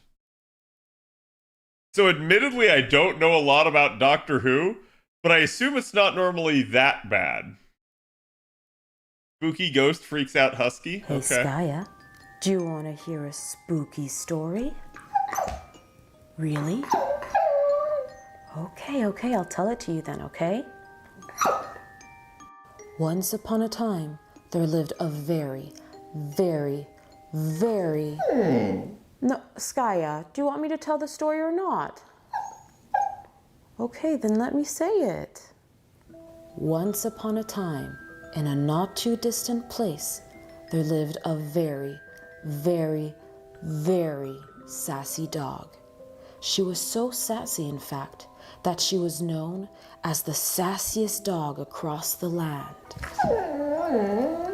You know, she kind of looked like you, Skya, but that's besides the point. Everyone in her neighborhood was nice to her and tried to make friends, but instead of reciprocating that kindness and friendliness, she was always so terribly sassy with them, and none of them could stand to be her friend. It was so bad that even when someone would be minding their own business, she would start being sassy with them. She'd jump on them, bring them to the ground, and start barking and playing around. Yeah. But this was no fun for that person. They would ask her to stop, but she wouldn't, because she was just too sassy. Things weren't that much better with the dogs in her neighborhood either. Whenever she'd hang around them, she would always act out. They wanted to be friends, of course, but she would always chase after them and purposely bump into them and say really sassy things. Like, fluff you. Well, these dogs didn't like it. They didn't like her sassiness at all. They would ask her to stop, but she couldn't. She kept being sassy, and none of them wanted to be around her anymore. And despite these consequences, she just kept being sassy, until one day, on the eve of Halloween, she happened to sass the wrong dog. Well, this new dog tried to be friends with her. He promised that in return for her stopping all of her sassiness, they could be best friends and he would share all of his toys with her. But the sassy dog just couldn't help herself. The other dog got upset and warned her that nothing good would come out of so much sass, but that only made her act sassier and sassier with him. Deeply disappointed in her, the dog revealed his true identity. He was a witch. What? Wouldn't he, as a he, no, wouldn't he be a Skya, warlock? a sandwich. Of course, a real witch. And as punishment for refusing to stop being sassy, the witch placed a horrible curse on the sassy dog, transforming her into a ghost dog that no one could see or hear, so that she may never sass a single being ever again.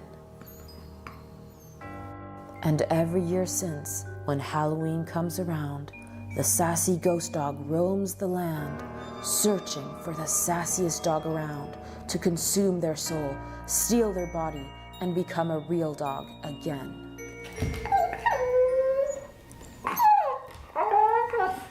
Really, Skya? What was that? Why'd the lights go out? Skya? Where are you? Skya!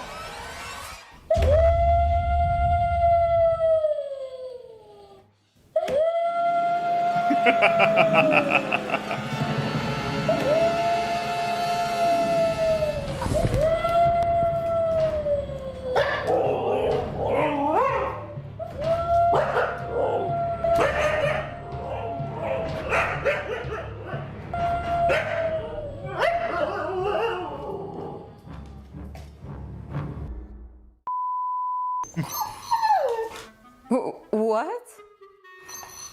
It was just a prank. Well, that's what you get for pretending to be a ghost. That's basically how mine are with me. They're not this talkative, but they definitely do the like. I'm sorry, Skya. It's at okay. the end. I love your sass. Yeah, definitely. That's interesting.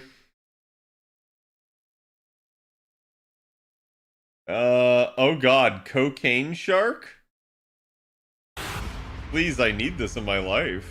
I was working for a kingpin named Garisco. Tons of mafia and drug money fueling his big campaign, HT25. The serum started failing, resulting in freaks of nature, horrible creatures created by its side effects, resulting in freaks of nature, horrible creatures. That's fucking claymation, bro. In current year, in 2023. Like, Creatures created by its side effects. I know it's a B movie, but like, hire an editor. They're better than this. There's been a change of plans. Change of plans? Because of the lab explosion? Missing test animals? We had an accident at the lab, an explosion. The remaining specimens were either destroyed in the explosion or escaped.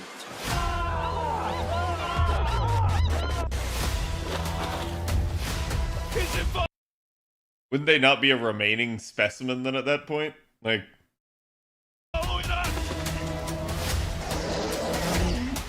brother in Christ. I think I saw something in the water. I think it was a shark. But like none of that was actually a shark. Like, Shark in the water. That's a fucking crab. Like, look at it. It has crab arms and crab legs and another crab arm. And like the only thing that's shark-like is the mouth. That's it. Everything else here is crab. Like, I think I saw something in the water. I think it was a shark. and what part of it is cocaine? I don't understand. I'm confused. All of us are dead? Okay, so this is another trailer. 안 내면 진다. 가위바위보. 가위바위보. Only in Korea. 가위바위보. 가졌다. They're playing to see who gets to go, play in League.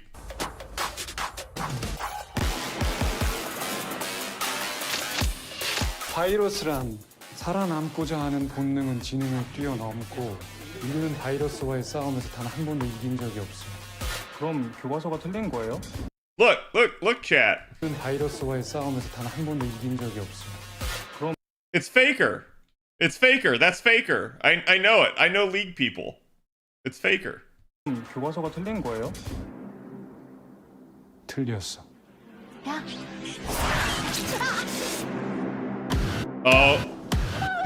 Oh shit. It's Wuhan all over again.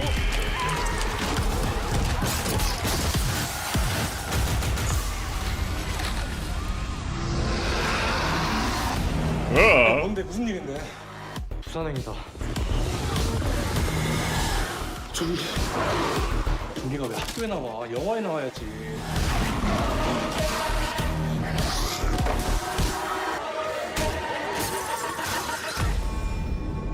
But at least this is the better type of zombies. They're the fast-moving ones. 인간은 극한의 공포심을 느낀 후에 오직 살기 위해 상대를 공격한다. 인간으로 죽느니 괴물이 돼서라도 Wait, some of these people were the same people that were in Squid Game. I recognize them. 다 죽을 거야.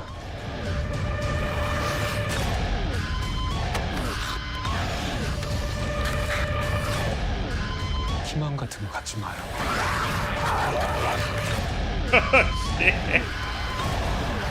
This actually looks pretty good. I might watch this. 제발 도와주세요. 죄송합니다. 다리 기다리고 있어요.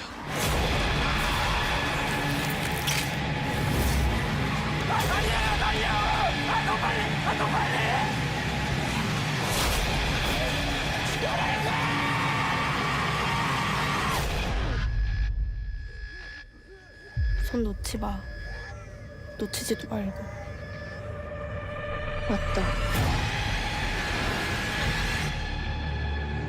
Production quality is pretty solid. Yeah, I mean, it looked better than Cocaine Shark. Like seriously. Every joke in Seitokai Yakuin Domo? Okay, I was gonna say, I was like, あ hold の on. 時も罰を実行したことを覚えてるな。 I have not seen this anime. 長副会長、朝から仲いいですね。いや、待って、違うぞ。何やってんの？ごめんね。ごめんのれ。 Also, this must not be much of a comedy if there's only 5 minutes. 普通に叱ろう。津田。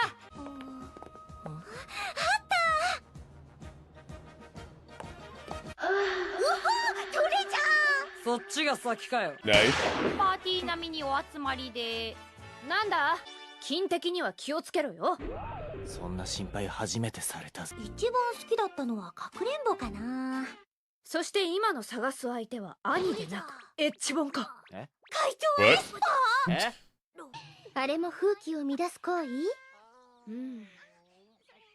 あれは私的にはセーフだな。下のキノコ向けて、はい、アーンはアウトだが。What? 俺的に会長がアウトですね。あまり私の後ろに立たない方がいい。危険だから。Did you eat Taco Bell? するときは正常か。それは日本語か。いや、友達の友達の話って信憑性ゼロだと思うわよ。なんですって。じゃあ、フレのセフと言ってたという私はという噂は A fuck buddy? I see. トッキーのあの蹴り。うまく破れないのか？何か失礼なこと考えてるな。Joe definitely goes over the line. 一旦スイッチ切って。ごめん、興奮しちゃった。そっちのスイッチも入ってたのかよ。津田貴俊、主人公。なんだこのギャルゲー臭い紹介文。勝手に俺の前髪伸ばすな。新しさを求めた結果です。 Trying to spice things up, so they put him in a dating sim. 立派だな。よくできてるね。この息はただの体温調整だ。犬かよ。萩村ってさ、ほんと軽いな。無理だろ。 I mean, it's better than hearing you're too heavy. 熱があるみたいで顔が赤かったかな。それって私があげた使ってくれたのかな。俺本人代理でWhy did they bleep it, but when they bleeped it, they made a vibrator sound? 私があげた使ってくれたのかな。俺本人代理で怒るよ。この先月1でやるんですよね。津田の回数は月1なのか。無視するぞ。もう怒っちゃうぞ。そこに津田副会長専用の個室ビデオを追加するのはどうでしょうか。なんで俺専用なの？だって先生とトイレで鉢合わせすると気まずくてトイレでは行けないから。最後のなし。個室ビデオ予算がかさむな。はい、そこ真面目に考えない。頻繁に使うものは取り出しやすい位置に置いておくべきだぞ。ですね。だからここも。これ以上は法に触れるぞ。マウスパッドが見当たらないな。アリア、ちょっといいか。なに？巷におっぱいマウスパッドというものがあるらしいが埋もれてしまうぞ。マウスパッド。慣れてるよ。今日は4回くらい飛んじゃったかな。管制塔、着陸許可お願いします。バカにほとんど毎日やってたんだな。回数並みに。津田、50よ。50だわ。ちょっと待ってください。チンスコーでしょ。地元の人に失礼でしょ。だって50よ。信じられない。50なんて。やめて。だってほら見て。うわ、本当だ。ピンスーカ。それ言ったわ沖縄。箱買いするわ。萩村探してください。ダメ。女の子は見えないところにも気を使わなきゃ。すごい。シワの一本一本にまで美しいシャドウが。やっぱりパンツ履かない方がいい。いや、履いてください。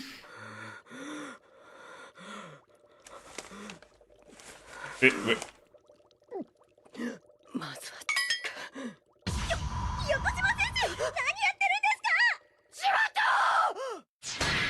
What was she about to do?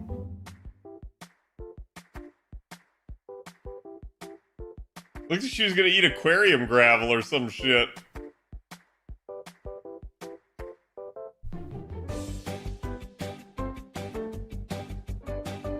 Okay, so it looks like that's all it was. Eat chips? I guess. Shogun World, Tanaka versus Musashi duel scene? Let's go.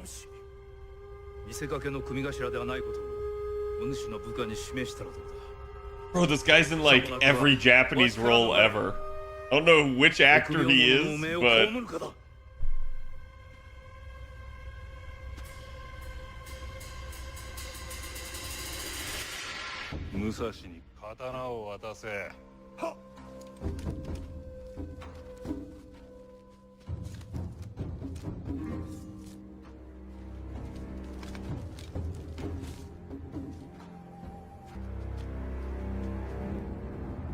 Wasn't he on Bullet Train? He was, yeah.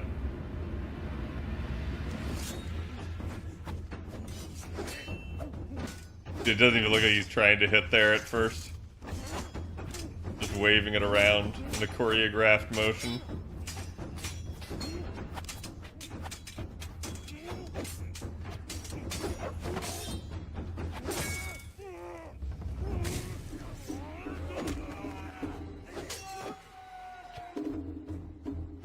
Damn, why is she covered in blood?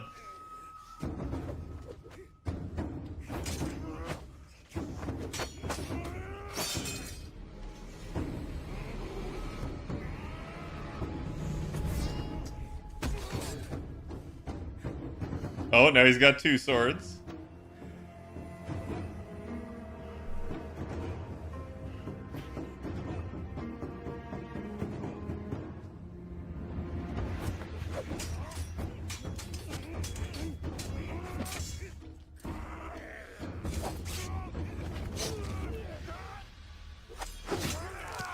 Damn! He chopped Sui his arm.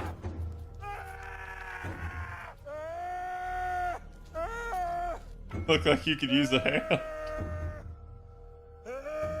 Wait, that's Zoe Saldana, isn't it? I've never heard of this movie before.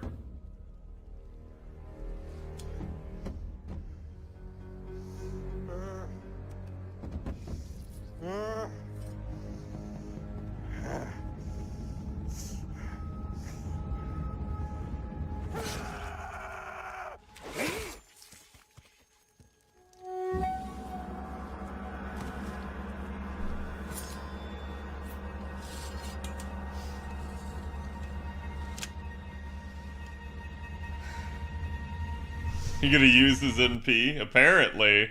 Like, what the heck? Moonbase Alpha provides a realistic simulation of life on a natural satellite.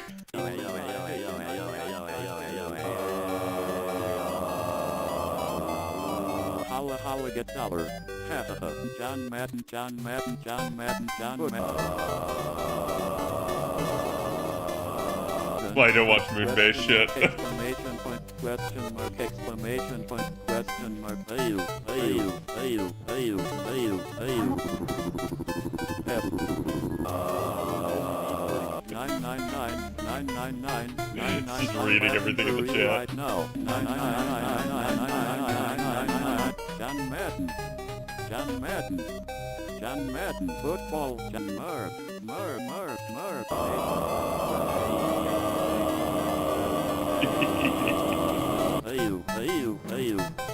It's like Buddhist chanting. Snake. Naki. 972-985. Big American TTS. 135 137 190.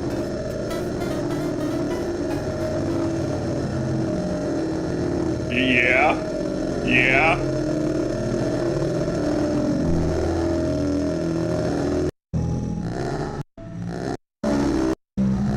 Exclamation Okay, point. that was enough of Here that. comes another another Chinese earthquake. That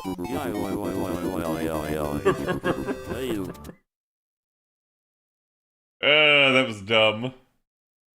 Beetlejuice 2. Wait, what? Wait, what? Hi, I'm Jenna Ortega, and this is the first official trailer for Beetlejuice 2.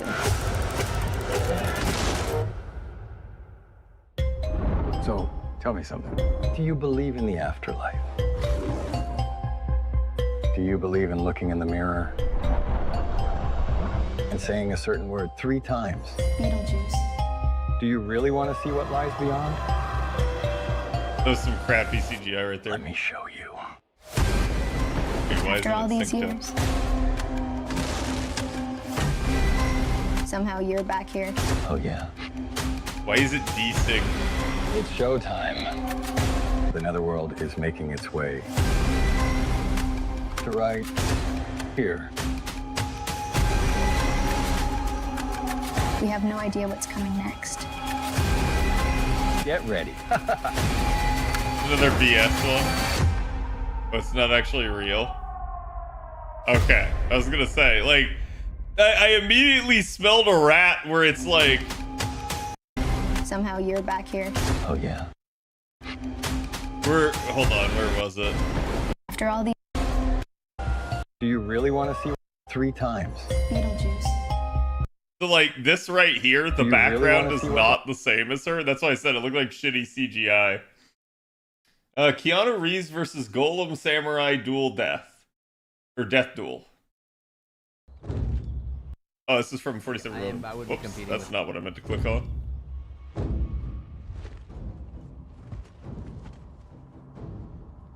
I have not seen this movie. I've seen it on TV. I've seen, like, part of it, but I have not actually seen it.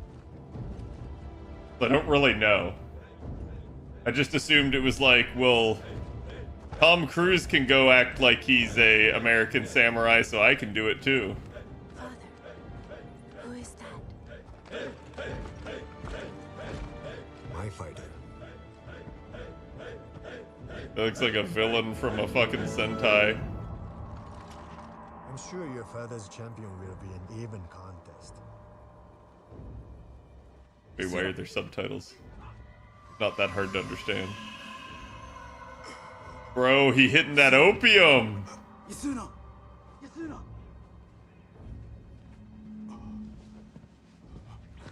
What's wrong with him? Witchcraft. Get your father. There's no time. Do you recognize witchcraft? Have you seen it before?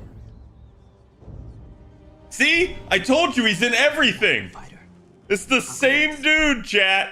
That's the same dude you just saw as Musashi! I don't know how, but he's in every role! If we have no fighter, Akka will be disgraced. Every Japanese live-action movie that man is in. Or if a movie just has a Japanese person in it, he plays the person. Enough. You're a fighter? He's a very good actor. He is. I do like him. This is funny to me.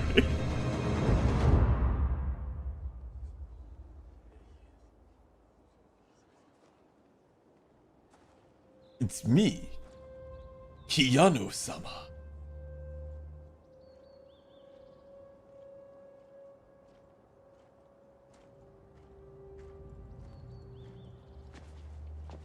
Konnichiwa.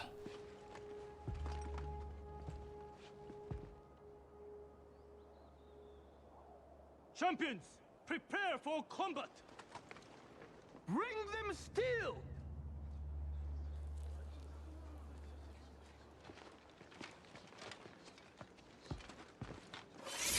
Bro, that motherfucker got an Odachi. What the shit? Thing's huge.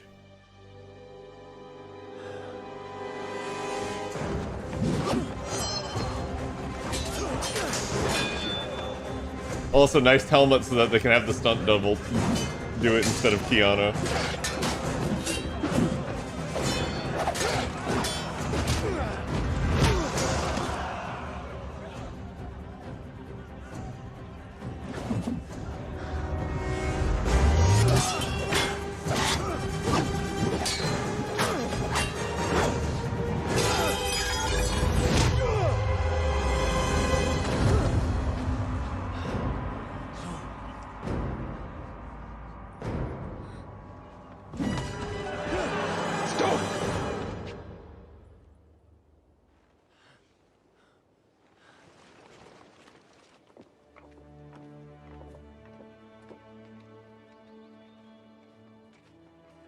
Bro, those sandals have got to be so, like, terrible to walk in.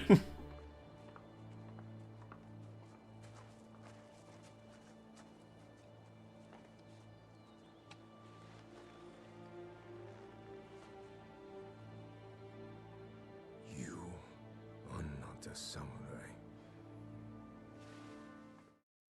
Damn. Wild. Also wild was the fact that I was lied to because it was not, in fact, a death duel. No one died in the making of that duel. Godzilla -1?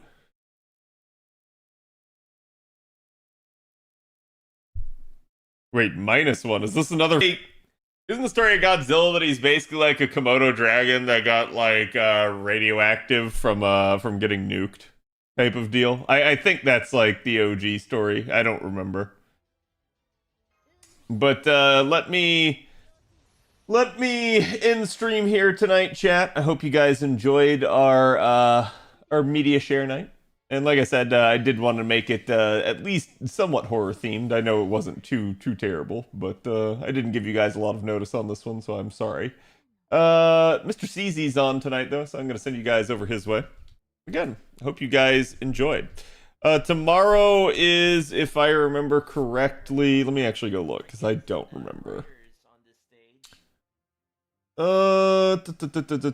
Tomorrow is supposed to be more FGO, as well as, basically more Samurai Remnant, I think. Wait, no, hold on, that's not the right one. Looking at my old schedule there. Yeah, no, so we should have the JPCQ tomorrow, I think, is what I estimated it to be out by. So hopefully we have that. And like I said, in the meantime, go give Mr. CZ my love. I will see you guys tomorrow. And if you guys haven't already, check me out on Twitter, Twitch, YouTube, Discord, you name it. Always happy to have you guys part of the community. See you guys for the next one.